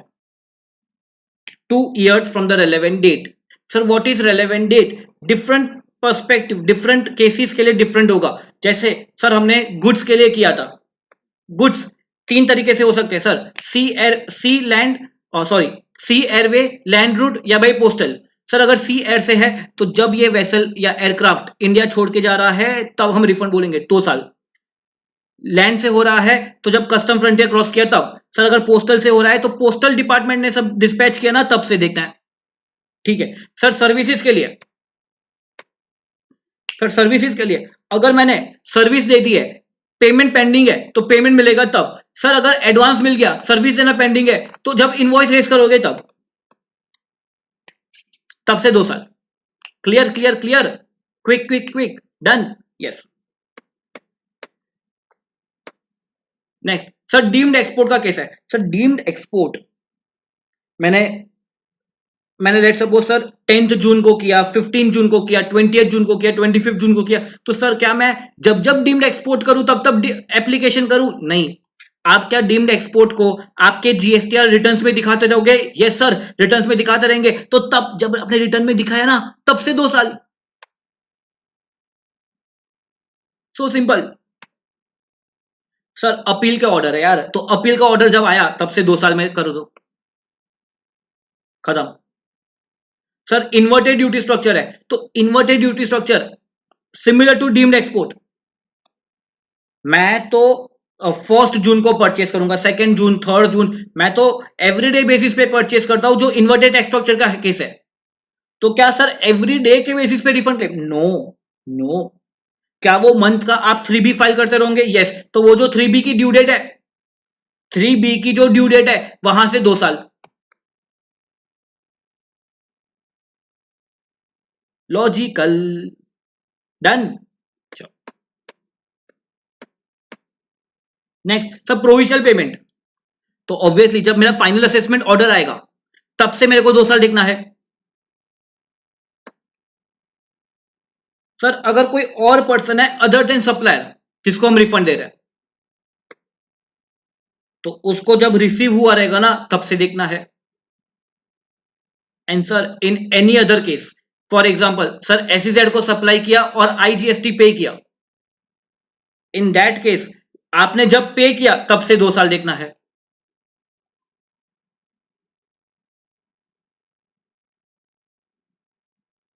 डन। सर अब मैंने रिफंड की एप्लीकेशन, उसका फॉर्म याद रह गया मेरे को, उसका टाइम लिमिट पता चल गया कि कब करना है। सर जब मैं रिफंड की एप्लीकेशन करूं तो मेरे को क्या डॉक्यूमेंट्स देने हैं? तो देखो, गवर्नमेंट बोलेगा हम आपको रिफंड तब देंगे ना जब ये रिफंड आपने बर्डन रेसिपिएंट को पास ऑन नहीं किया। सर मैंने रेसिपिएंट को पास ऑन नहीं किया है, इसका कोई प्रूफ होगा? यस, उसका कुछ ना कुछ तो प्रूफ होगा, तो वो लोग मांगेंगे। वो क्या रहेगा वो हम देखते हैं। और सर क्या रिफंड का केस बना? किस किस बेसिस पे रिफंड का केस बना, तो उसका डॉक्यूमेंट दे दो। ये बताओ कि रिफंड आपको क्यों क्यों दिया जाए, पहले ये बताओ।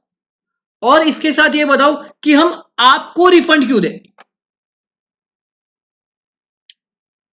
समझ रहे ना बेटा? पहले ये बताओ कि रिफंड क्यों है, वाई इट इज रिफंड। क्या आपने एक्सपोर्ट किया है? क्या इन्वर्टेड टैक्स स्ट्रक्चर का केस है? क्या प्रोविजनल रिफंड, प्रोविजनल असेसमेंट के बेसिस पे, फाइनल असेसमेंट के टाइम पे दे रहे हैं? किस बेसिस का रिफंड आप मांग रहे हो, और हम आपको रिफंड क्यों दें? वो दोनों के मेरे को एविडेंस देने पड़ेंगे। तो पहला जो हम कर रहे हैं ना, हम ये करें कि रिफंड का केस क्यों, उसका क्या मेरे को डॉक्यूमेंट देने पड़ेंगे।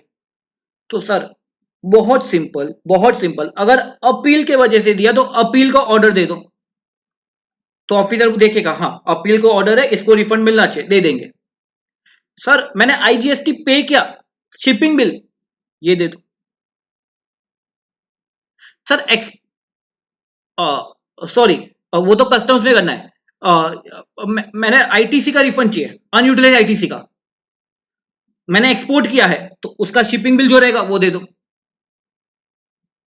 थर्ड सर, सर्विसेज के लिए बैंक रियलाइजेशन सर्टिफिकेट या foreign remittance certificate, foreign inward remittance certificate, तो सर ये सर्टिफिकेट दे दो कि आपको पैसे मिल गए। Third.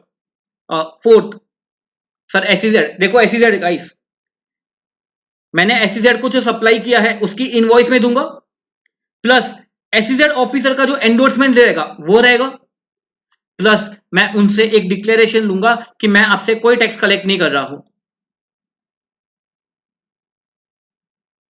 Next, final assessment order, वो प्रोविजन असेसमेंट की बेसिस पे। देन सर अगर इन्वर्टेड ड्यूटी का स्ट्रक्चर का केस है तो सिर्फ इनवॉइस की डिटेल्स दे दो कि आपने ये सारे परचेज किए हैं, ये सारा आउटवर्ड सप्लाई है, हम देख लेंगे। Next, statement of transactions when nature of supply changes. Sir आपने आईजीएसटी पे किया है और सी और एस पे करना था, तो वो स्टेटमेंट दे दो कि ऐसे कौन कौन से ट्रांजैक्शंस है।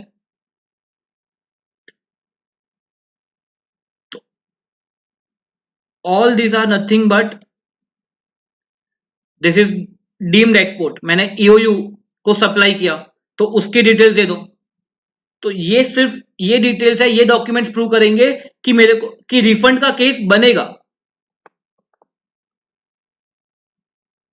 ठीक है, अब रिफंड मुझे दिया जाएगा, उसके लिए हमें क्या देखना है, तो वो लोग बोलते हैं कि देखो अगर 2 लाख के ज्यादा का रिफंड है, 2 लाख रुपीज से ज्यादा का रिफंड है तो सीए का सर्टिफिकेट चाहिए। और अगर 2 लाख के नीचे का रिफंड है तो आप सेल्फ डिक्लेरेशन दे दो कि आपने वो बर्डन किसी और को पास ऑन नहीं किया है। सर एक सेल्फ डिक्लेरेशन लेटर हेड पे डिक्लेरेशन दे दो कि आपने वो टैक्स बर्डन किसी और को पास नहीं किया है, अगर रिफंड 2 लाख के नीचे का है। और अगर 2 लाख के ऊपर का है तो सीए का सर्टिफिकेट दे दो। And this this is called doctrine of unjust enrichment, कि हम गवर्नमेंट को यह बोल रहे हैं कि मैंने बर्डन किसी और को पास नहीं किया है, इसका यह प्रूफ है। Doctrine of unjust enrichment is not required for 5 cases, it is not required for 5 cases. Sir कौन कौन से 5 केसेस है? 1, अगर मैं कभी गुड्स या सर्विस को एक्सपोर्ट कर दूं, export, not zero rated supply, export. Zero rated supply में तो एसईजेड भी आता है, तो यहां पे कौन सा वर्ड यूज किया हुआ है? एक्सपोर्ट, सिर्फ एक्सपोर्ट को कवर किया हुआ है, उसके लिए आपको अनजस्ट एनरिचमेंट प्रूव करने की जरूरत नहीं है। सेकेंड, अगर कभी रिफंड ऑफ अनयूटिलाइज्ड आईटीसी रहा, now what is this? Inverted tax structure, that is one. Second, SEZ को सप्लाई किया बट जीएसटी पे नहीं किया, आईटीसी का रिफंड चाहिए, तो ले सकते हो, तो फिर अनजस्ट एनरिचमेंट प्रूव करने की जरूरत नहीं है। सर अगर एसईजेड को भेजा और आईजीएसटी चार्ज किया था, तो क्या मेरे को डिक्लेरेशन चाहिए रहेगा? यस, हमने देखा ना आगे, तो फिर आपको डिक्लेरेशन चाहिए रहेगा। बाकी के जो केसेस है उसमें आपको उसमें आपको अनजस्ट एनरिचमेंट प्रूव करने की जरूरत नहीं है। ओके सर, अगर एडवांस के बेसिस पे टैक्स लिया था, सप्लाई किया ही नहीं, मैंने पैसे वापस दे दिए, उसके वजह से रिफंड है, तो ऑब्वियसली अनजस्ट एनरिचमेंट प्रूव करने की जरूरत नहीं है। Wrong collection of tax, CS के बदले में आई, उसके लिए। And fifth is notified cases, but अभी तक कुछ नोटिफाई नहीं की है, तो आप 4 या 5 ऐसे बोल सकते हो कि इन केसेस के लिए अनजस्ट एनरिचमेंट प्रूव करने की जरूरत नहीं है। ये कहां पे दिया हुआ है? सेक्शन 54(8) में। चलो guys, try it out. Export, क्या प्रिंसिपल ऑफ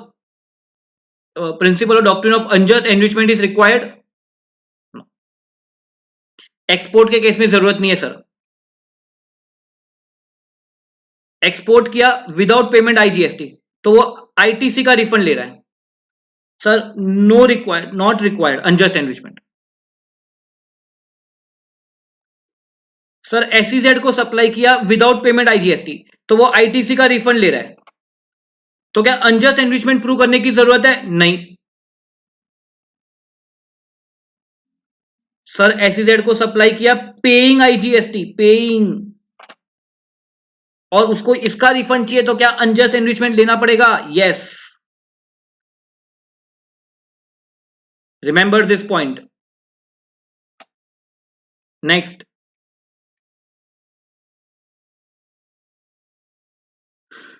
सर मेरे को सर्विसेज के लिए एडवांस मिला, जिसके लिए मैंने रिसिप्ट वाउचर इश्यू कर दिया है, फिर सप्लाई तो कभी किया ही नहीं, और वो पैसे मैंने उसको रिफंड कर दिए, तो मैंने उसको रिफंड वाउचर दे दिया। अब मैंने जो पैसे, जो टैक्स पे किया है, मुझे उसका रिफंड चाहिए, तो क्या मिल सकता है? यस, आपको वो रिफंड मिल सकता है, अनजस्ट एनरिचमेंट प्रूव करने की जरूरत नहीं है।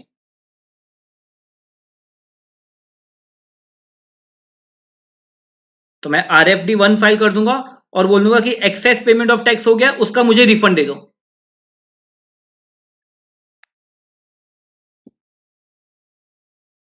सिमिलर क्वेश्चन, इसमें क्या चेंज है ना बेटा, मुझे कुछ एडवांस मिला, अब क्या एडवांस के बेसिस पे इनवॉइस इश्यू करने की जरूरत है? नहीं, बट मैंने इनवॉइस इश्यू कर दिया, instead of a receipt voucher मैंने इनवॉइस इश्यू कर दिया। सर फिर कभी सप्लाई नहीं हुआ, मैंने उसको पैसे वापस कर दिए, अब मुझे रिफंड चाहिए, तो क्या अनजस्ट एनरिचमेंट प्रूव करना पड़ेगा? नो, अनजस्ट एनरिचमेंट, तो क्या मुझे अनजस्ट एनरिचमेंट प्रूव करना पड़ेगा? यस, ये केस में मुझे अनजस्ट एनरिचमेंट प्रूव करना पड़ेगा। और इसमें गाइस क्या होगा कि बिकॉज मैंने इनवॉइस किया था ना, तो गवर्नमेंट बोलेगा कि आप इसके लिए एक क्रेडिट नोट इश्यू कर दो, और क्रेडिट नोट के थ्रू करवा दो। आपकी कोई फ्यूचर लायबिलिटी होगी ना, तो उसके सामने एडजस्ट कर लो। अगर मैं गवर्नमेंट को बोलता हूं कि मेरी कोई फ्यूचर लायबिलिटी भी नहीं है, अब मुझे रिफंड दो, तो गवर्नमेंट मुझे रिफंड देगा। तो अगर आपने रिसिप्ट वाउचर इश्यू किया था, तो आप डायरेक्ट रिफंड क्लेम कर सकते हो, बट अगर आपने इनवॉइस इश्यू किया था, तो फर्स्ट वो लोग बोलेंगे क्रेडिट नोट के थ्रू रिफंड दो। हाँ, क्रेडिट नोट के थ्रू फ्यूचर लायबिलिटी एडजस्ट कर लो, और अगर फ्यूचर कोई लायबिलिटी नहीं है और अगर आपको रिफंड चाहिए, तो फिर हम रिफंड देंगे।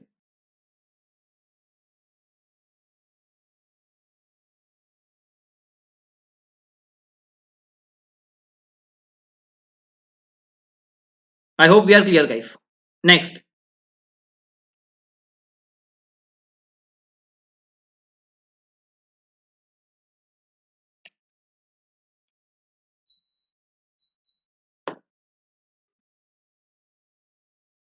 सर अब क्या प्रोसीजर होगी? तो वेरी सिंपल गाइस, अगर आपको रिफंड चाहिए, ई कैश लेजर का रिफंड चाहिए, RFD 1A फाइल कर दो, हम आपको रिफंड दे देंगे, बात खत्म। सर और कोई रिफंड है तो क्या प्रोसेस होगा? अगर और कोई रिफंड है ना, तो आपकी एप्लीकेशन आप जब करोगे, तो ऑफिसर चेक करेगा कि आपने सारे डॉक्यूमेंट्स अटैच किए या नहीं किए। सर अगर मैंने सारे डॉक्यूमेंट्स अटैच नहीं किए हैं, तो वो लोग बोलेंगे ये हमें डेफिशिएंसीज दिख गई है, तो सर मेरे को क्या एक मौका दिया जाएगा क्या चेंज करने को? नहीं, नहीं मौका नहीं देंगे बेटा। अगर कुछ डेफिशिएंसी दिख गया ना, तो बोलेंगे ये लो रिफंड, नई एप्लीकेशन करो, नई रिफंड की एप्लीकेशन करो, आपकी जो एप्लीकेशन थी ना वो आपको वापस दे देंगे सर। और अगर आपकी एप्लीकेशन कंप्लीट थी, तो आपको RFD 2 दे देंगे, और RFD 2 में मेंशन करेंगे कि आपने कब एप्लीकेशन की थी। सर ये क्यों डेट, ये क्यों डेट मेंशन करेंगे? बिकॉज वो लोग को याद रखना है कि ये डेट से 60 डेज में आपको पैसे मिल जाने चाहिए, और अगर ये डेट से 60 डेज में पैसे नहीं मिले हैं, तो फिर सर वो आपको इंटरेस्ट देंगे।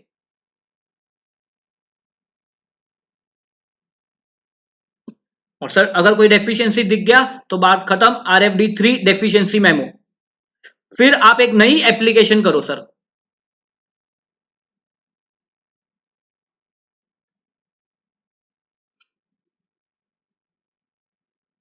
तो अगर कोई ऐसा बंदा बोल दे कि यार मैंने रिफंड एप्लीकेशन कर दी थी और मेरे को 3 डेफिशिएंसी मेमो मिले, तो आप क्या करोगे? उस पर हंसोगे, बिकॉज ऐसा पॉसिबल ही नहीं है। एक रिफंड एप्लीकेशन के साथ एक ही डेफिशिएंसी मेमो मिलेगा, डेफिशिएंसी मेमो मिला मतलब वो रिफंड एप्लीकेशन खत्म। Okay sir, next sir, next is provisional refund. Sir provisional refund मतलब क्या? प्रोविजनल रिफंड मतलब आपको 90% 90% आपने जो रिफंड मांगा है ना, वो आपको दे देंगे, सर प्रोविजनली प्रोविजनली दे देंगे, 10% ऑब्वियसली रिटर्न रखेंगे, वो चेक करके देंगे आपको। Sir why provisional refund, why there is a concept of provisional refund? अगर कोई जेन्युइन केस है, ठीक है, जेन्युइन केस, गवर्नमेंट को पता ही है कि ये बात में इसको रिफंड देना ही है, तो सर वो लोग क्यों वेट करें 60 डेज तक? आपको पैसे मिल जाने चाहिए, जितने जल्दी हो सके मिल जाने चाहिए। तो इसके लिए गवर्नमेंट बोलता है because it is a very very very very genuine case, हम आपको जो रिफंड है वो 60 डेज के बदले हम आपको नेक्स्ट, आपने एक्नॉलेजमेंट दे दिया ना, उसके 7 डेज में ही दे देंगे। Sir what is a genuine case? The genuine case is zero dated supplies.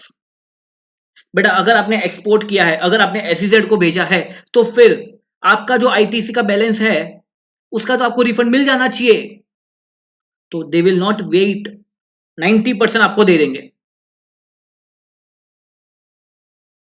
Okay, कितने टाइम लिमिट में मिलेगा? 7 डेज में। ओके सर, ऐसा तो नहीं है ना बेटा कि ये सप्लायर जो है ये टैक्स की चोरी करते रह रहा है, ठीक है, उसकी एक बार हिस्ट्री भी तो चेक करनी पड़ेगी। ऐसा पता चला कि ये तो बंदा एक बड़ा फ्रॉड वाला बंदा है, जिसको प्रोविजनल रिफंड ले लेना है और फिर भाग जाएगा इंडिया से। ऐसा नहीं होना चाहिए बेटा। उसकी जन्म कुंडली चेक करेंगे तो ये चेक करेंगे कि बेटा कि उसने क्या कोई टैक्स इवेजन किया है more than 2.5 crore in the last 5 years, जिसके लिए उसे प्रोसिक्यूट किया गया है। अगर ऐसा लग रहा है ना गवर्नमेंट को, तो गवर्नमेंट इसको रिफंड नहीं देगा। Okay next. सर ये कैसे प्रूव करेंगे? तो उसके साथ इसके एक ऑब्वियसली एक डिक्लेरेशन ले लेंगे। गवर्नमेंट बैकएंड पे चेक तो करेंगे, बट इसके साथ इसका डिक्लेरेशन भी ले लेंगे। ओके सर, प्रोविजनल रिफंड के लिए भी क्या एक रिफंड ऑर्डर आएगा? Yes, the refund order will be in RFD 4, और इसके साथ सर पेमेंट ऑर्डर भी तो आना चाहिए। यस, RFD 5 में। And thereafter consolidated payment advice बनेगा, और वो PFMS पोर्टल पे जाएगा, जिसके बेसिस पे आपको डिसबर्समेंट होगा। सर मेरे को पेमेंट ऑर्डर मिल चुका है, मेरे को रिफंड ऑर्डर आ गया, मेरे को पेमेंट ऑर्डर मिल चुका है, बट डिसबर्समेंट अगर वो ही फाइनेंशियल ईयर में हो गया तो बेस्ट। बट अगर डिसबर्समेंट सर वो फाइनेंशियल ईयर में नहीं हुआ, जैसे सर मेरे को रिफंड ऑर्डर मिला था in the month of March, payment order मिला था in the month of March, but disbursement, actual disbursement हुआ in the month of April, तो वो लोग क्या बोलते हैं, अगर ऐसा केस है तो फिर आपको पेमेंट ऑर्डर जो है उसको रीवैलिडेट करवाना पड़ेगा। You have to revalidate payment order, not refund order बेटा। रिफंड तो ऑलरेडी ये प्रोसेस हो चुका है ना, ऑफिसर ने ये मेहनत तो पूरी कर दी है, सिर्फ पेमेंट करना पेंडिंग था। तो रिफंड ऑर्डर जो सैंक्शन किया गया है उसको रिवैलिडेट नहीं करवाना, जो पेमेंट ऑर्डर है उसको रिवैलिडेट कराएंगे, अगर ये सेम फाइनेंशियल ईयर में नहीं है तो। सर ये क्या सिर्फ प्रोविजनल रिफंड के लिए होगा, या फाइनल अगर कभी रिफंड बनता रहेगा तो उसके केस में भी होगा? उसके केस में भी होगा। So I will not repeat this point again there. Done. Next sir, अगर ऑफिसर को ऐसे लग रहा है कि ये असेसी को इतना रिफंड का केस नहीं बन रहा है, तो क्या उसके लिए कोई नोटिस भेजी जा सकती है? यस, नोटिस भेजी जाएगी RFD 8 में। उसको बोलेंगे रिप्लाई करो, और ये रिप्लाई करने के लिए उसको 15 डेज का टाइम लिमिट दिया जाएगा। You have to reply in RFD 9। इसमें सारे रीजंस मेंशन करेंगे कि हम आपका रिफंड क्यों रिजेक्ट कर रहे हैं। असेसी इसका रिप्लाई फाइल करेगा, और अगर रिप्लाई सेटिस्फैक्ट्री है तो वेल एंड गुड, अगर सेटिस्फैक्ट्री नहीं है तो इसका रिजेक्शन किया जाएगा। और रिजेक्शन कौन से ऑर्डर में करेंगे सर? RFD 6 में। रिमेंबर, रिफंड सैंक्शन भी RFD 6 में होता है, और रिफंड रिजेक्शन भी RFD 6 में होता है। डन। ओके।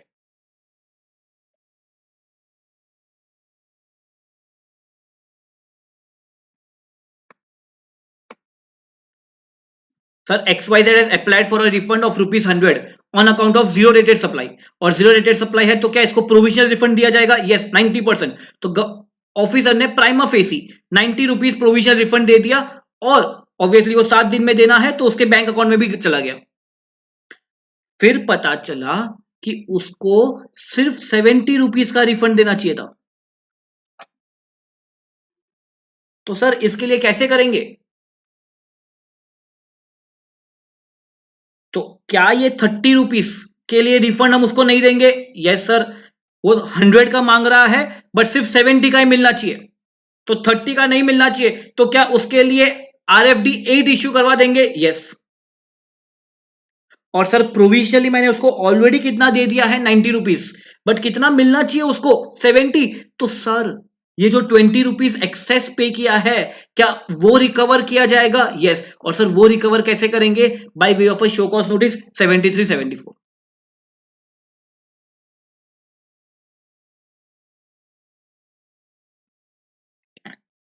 ट्राई करना गाइस ये।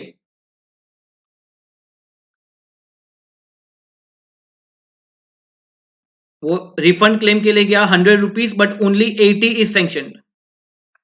₹15 is rejected on account of ineligible ITC and 5 on account of some other reasons। तो क्या करेंगे उसके लिए? वो रिफंड एप्लीकेशन कितने के लेके आया था सर? ₹100 की, बट ₹100 का सैंक्शन नहीं करेंगे, हम सिर्फ 80 का करेंगे। तो ₹20 के लिए हम उसको RFD 8 इश्यू कर देंगे कि ₹20 के लिए हम आपकी एप्लीकेशन रिजेक्ट कर रहे हैं for that ₹20।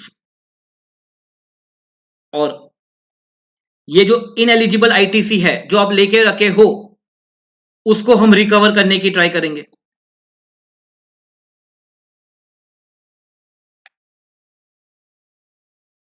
This notice is decided against the applicant।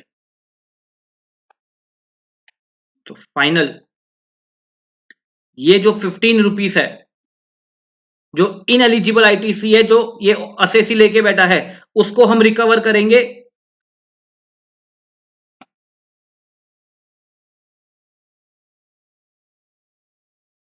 तो वो ई लायबिलिटी लेजर में चला जाएगा।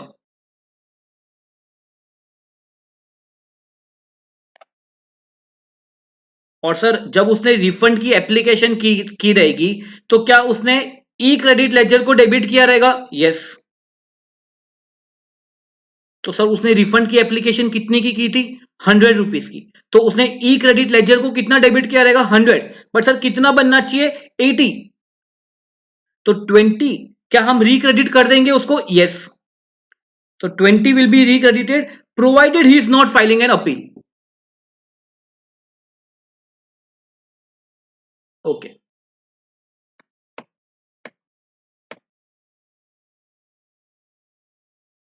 But we assume that applicant files an appeal and the appellate authority decides wholly in favor of the applicant। उसने appeal file की और उसको appeal में वो केस जीत गया, तो क्या उसे वो ₹20 का भी रिफंड मिलेगा? यस मिलेगा। क्या इसके लिए अलग से अब रिफंड एप्लीकेशन करनी पड़ेगी? यस। और ये रिफंड आप क्यों करोगे? बिकॉज आप अपील में जीत गए हो। तो अपील के ऑर्डर के वजह से आप जीत गए हो, उसको रिफंड मिलना चाहिए, तो आपको वहां से 2 इयर्स का टाइम लिमिट मिलेगा। गाइस अच्छा सा क्लियर होगा आपको माइंड में। डन गाइस, चलो next. Very simple guys, refund order बहुत सारे पॉइंट्स ऑलरेडी डील कर दिए गाइस। रिफंड ऑर्डर RFD 6 में दिया जाएगा, और अगर आपका रिफंड ऑर्डर जो दिया गया उसमें अगर हमें कुछ आउटस्टैंडिंग अमाउंट को एडजस्ट करना है, तो हम वो एडजस्ट करेंगे इन RFD 7। इसके लिए ही तो वो पेमेंट ऑर्डर डिफरेंट होगा। Okay sir. Credit to consumer welfare fund, but वो 5 स्पेसिफिक केसेस के लिए वो क्रेडिट कंज्यूमर वेलफेयर फंड में नहीं जाएगा, वो एप्लीकेंट को जाएगा। याद है ना वो 5 cases sir? Export of good service, refund of unutilise ITC, advance के बेसिस पे आपने टैक्स पे किया था, सप्लाई नहीं किया, wrong payment of tax, and 5 notified cases. Then refund order में ये सारे पॉइंट्स आएंगे। पेमेंट ऑर्डर RFD 5 में दिया जाएगा, और रीवैलिडेशन का point guys. Done. Bank account का पॉइंट अपना डील हो गया। कौन डिसबर्स करेगा वो भी पॉइंट हमने डील कर दिया, और क्या टाइम लिमिट में किया जाएगा, 60 days from application.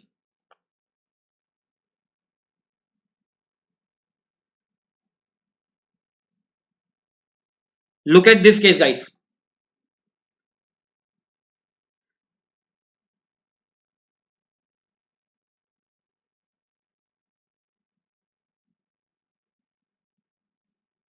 Okay,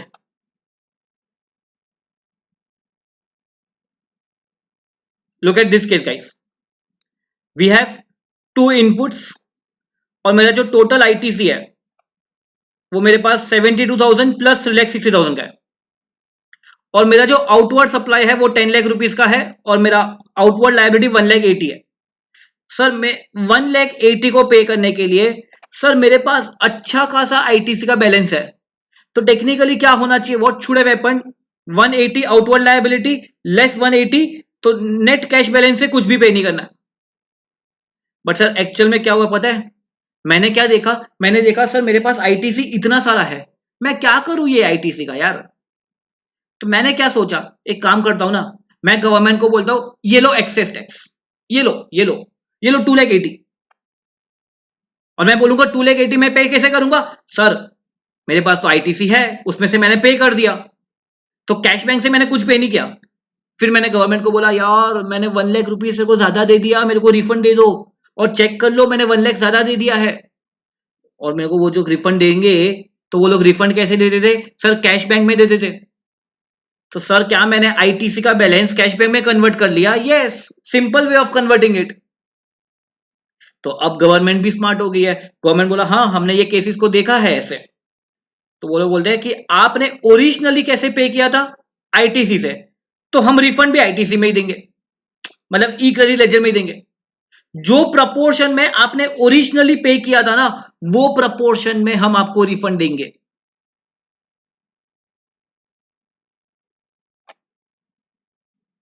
very important guys, clear. चलो ट्राई दिस केस, पॉज करो, सॉल्व करो।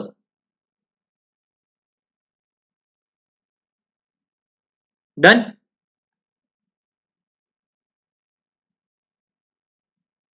चलो next. Sir withholding of refund, sir what is withholding of refund.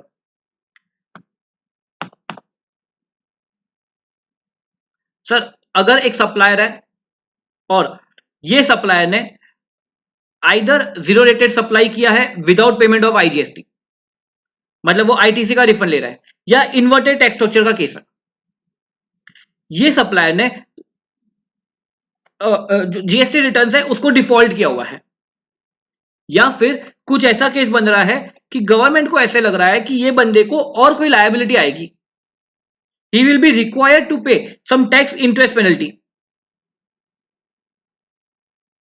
तो एक बात से क्या होगा बेटा, एक तो ये बंदा रिफंड क्लेम करने आ रहा है, और अगर इसका रिफंड सैंक्शन हो गया और अगर इसको रिफंड दे दिया गया, अगर रिफंड सैंक्शन कर दिया और रिफंड दे दिया गया, तो ये बंदा रिफंड ले लेगा, बट कमिश्नर लेवल पे कमिश्नर को लग रहा है कि ये बंदे की लायबिलिटी आने वाली है फ्यूचर में, इसका एक पक्का केस है, तो ये क्या होगा ना बेटा, ये रिफंड अगर यहां से ले लेगा और उड़नछू हो जाएगा, तो फिर सर कैसे रिकवर करेंगे। तो फिर गवर्नमेंट क्या बोलता है, हम तब तक के लिए कमिश्नर को पावर दे रहे हैं कि कमिश्नर आप इसका रिफंड ना विथहोल्ड करके रख सकते हो, अंटिल आइदर अगर रिटर्न फर्निश नहीं किया है तो जब तक वो रिटर्न फर्निश कर दे, या अगर कोई लायबिलिटी आने वाली है तो उसमें से डिडक्ट करवा सकते हैं, तब तक के लिए उसका विथहोल्ड कर दो, इसकी लायबिलिटी फाइंड आउट कर दो और उसमें से एडजस्ट कर लो। या सेकंड केस, सर एक असेसी है, एक असेसी के अगेंस्ट एक प्रोसीडिंग्स चल रही है, ठीक है, और कमिश्नर को ऐसे लग रहा है कि अगर इसको रिफंड दे दिया गया तो ऑब्वियसली वो जो प्रोसीडिंग्स चल रही है ना वो उसमें से भाग जाएगा। तो कमिश्नर इसका क्या करेंगे, रिफंड होल्ड पे कर देंगे।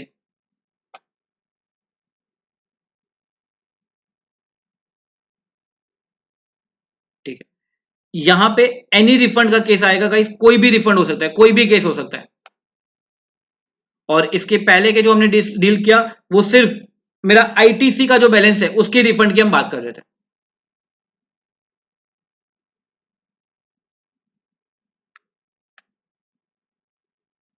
नेक्स्ट,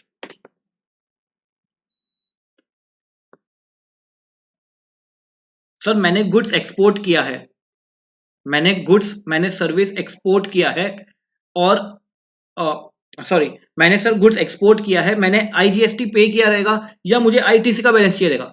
मैं क्या बोल रहा हूं सर, मैंने गुड्स एक्सपोर्ट किया है। अब मैंने गुड्स एक्सपोर्ट किया है तो sir should I recover that amount from that person जिसको मैंने भेजा है? क्या उसके पास से मेरे को फॉरेन एक्सचेंज लेके आना है? Yes, yes.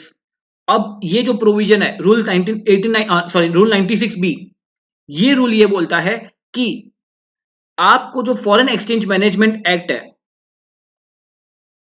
अगर उसमें जो टाइम लिमिट दी गई है, अगर वो टाइम लिमिट में अगर वो फॉरेन एक्सचेंज आप नहीं लेके आए तो हमने आपको जो रिफंड दिया हुआ है वो रिफंड हम आपसे वापस ले लेंगे along with interest.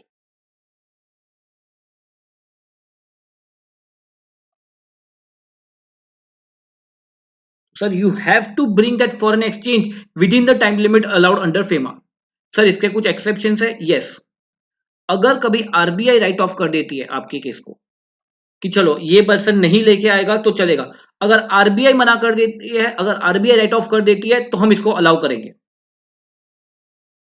Okay sir, मैंने जो फेमा में टाइम लिमिट अलाउड किया था ना, मैं वो टाइम लिमिट में नहीं लेके आया, तो मैंने जो रिफंड मेरे को मिल गया था ना, अलोंग विथ इंटरेस्ट मैंने गवर्नमेंट को पे कर दिया। सर मैं आरबीआई के पास गया और मैंने आरबीआई को रिक्वेस्ट की कि मुझे थोड़ा एक्सटेंडेड टाइम लिमिट दे दो, और आरबीआई ने एक्सटेंडेड टाइम लिमिट दे दी, और वो टाइम लिमिट में मैं पैसे लेके आया, तो क्या मेरे को रिफंड बनेगा? यस। तो फिर गवर्नमेंट वापस आपको रिफंड दे देगा। एंड आपको, आप जब पैसे लेके आए हो विद इन दैट 3 मंथ्स आप एप्लीकेशन कर दो कि देखो मैं पैसे लेके आया हूं, मुझे रिफंड वापस दे दो, तो आपको रिफंड वापस दे देंगे। डन। चलो नेक्स्ट, सर एक कंसेप्ट है सब contract of service. Sir what is that? Sir अगर मेरे को एक ऑर्डर मिल गया, मैं एक एग्जांपल से डील करवाता हूं, ठीक है सर। एबीसी इंडिया, इसको ऑर्डर मिल गया फॉर ₹5 लाख, इसको US consult US based client को सर्विस देनी है। सर हम इंडिया में है, हम यूएस को हमें यूएस को सर्विस देनी है। अब इंडिया वाला क्या सोचता है कि मैं यहां पे बैठे बैठे वो पूरी सर्विस नहीं दे पाऊंगा, तो एक कंपनी जो है XYZ लिमिटेड, हम उसको बोलते हैं कि भाई आप मेरे लिए 40% काम कर दो। तो सर XYZ वो वहां पे ही है, वो यूएस बेस्ड क्लाइंट को सर्विस दे रहा है 40% की। अब क्वेश्चन ये आएगा कि सर मेरे लिए एक्सपोर्ट कितना, एबीसी इंडिया के लिए एक्सपोर्ट कितना? तो वो लोग बोलते हैं एबीसी इंडिया के लिए एक्सपोर्ट टोटल $5 लाख माना जाएगा इफ एबीसी इंडिया वो जो XYZ को $2 लाख देने वाला है, that is nothing but, can I से, वो $2 लाख के लिए XYZ सप्लायर है और एबीसी रेसिपिएंट है। यस। तो एबीसी अगर उस पर रिवर्स चार्ज में टैक्स पे कर देता है तो एबीसी के लिए total ₹5 lakh, $5 lakh will be export of service.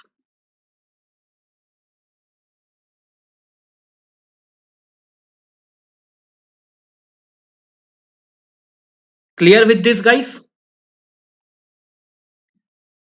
Next, sir what are deemed export of goods? डीम्ड एक्सपोर्ट ऑफ गुड्स 4 कैटेगरी है गाइस, 4 कैटेगरी याद रख लो, ठीक है। एक तो सर मैं ईओयू को सप्लाई करता हूं ना, EOU, EHTP, software technology park, biotechnology park, इनको अगर कोई गुड सप्लाई करता है ना तो that is deemed export. Sir क्या लॉजिक से दिया गया है डीम्ड एक्सपोर्ट? सर अगर मैं सपोज ये जो ईओयू है, ठीक है, लेट सपोज, हाँ I am EOU, sir EOU generally क्या करता है, वो एक्सपोर्ट करता है, और वो एक्सपोर्ट करने के लिए जनरली वो लोग बाहर से इंपोर्ट करते रहेंगे। अब इंस्टेड ऑफ इंपोर्टिंग, अगर वो कोई लोकल सप्लायर से ले ले, तो कहने से इंडिया का फॉरेन एक्सचेंज बचेगा। यस, और अगर फॉरेन एक्सचेंज बचेगा बचेगा तो भी तो क्या गवर्नमेंट इसको बेनिफिट देगा? यस। तो गवर्नमेंट ना बेनिफिट बेटा दो दो तरीके से देता है। एक, फॉरेन एक्सचेंज लेके आओ तो हम बेनिफिट देंगे, और सेकंड, फॉरेन एक्सचेंज इंडिया का बचाओ तो देंगे। और डीम्ड एक्सपोर्ट मतलब वो सारे केसेस जहां पे फॉरेन एक्सचेंज बचाए गए हैं।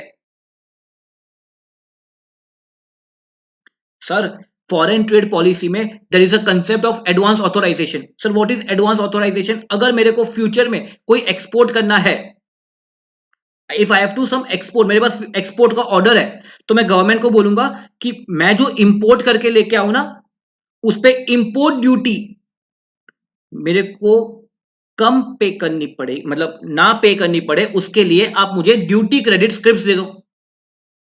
तो गवर्नमेंट मुझे एडवांस ऑथराइजेशन का लाइसेंस दे देगा। अब वो जो एडवांस ऑथराइजेशन का लाइसेंस दे देगा, if I am the holder of it, तो जनरली मैं अब क्या करूंगा सर, मैं आउटसाइड इंडिया से परचेस करूंगा। But instead of purchasing from outside India, अगर मैं कोई लोकल सप्लायर से खरीद लूं, तो क्या फॉरेन एक्सचेंज पैसे बच गए? यस। तो गवर्नमेंट बोलता है if you are a supplier who is supplying to advance authorization holder या EPCG holder, that is nothing but deemed export. Supply by a normal person to advance authorization holder is a deemed export। या फिर last, supply of gold by a bank और PSU against advance authorization. So guys this are the 4 cases, please इसे by heart कर लो। ये 4 cases deemed export है।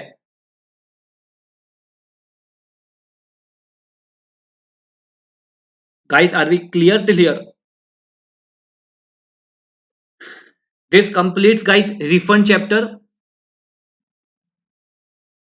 ठीक है, तो आप बस गाइस ये लेक्चर ट्राई करना, if possible look at this lecture for 2 times.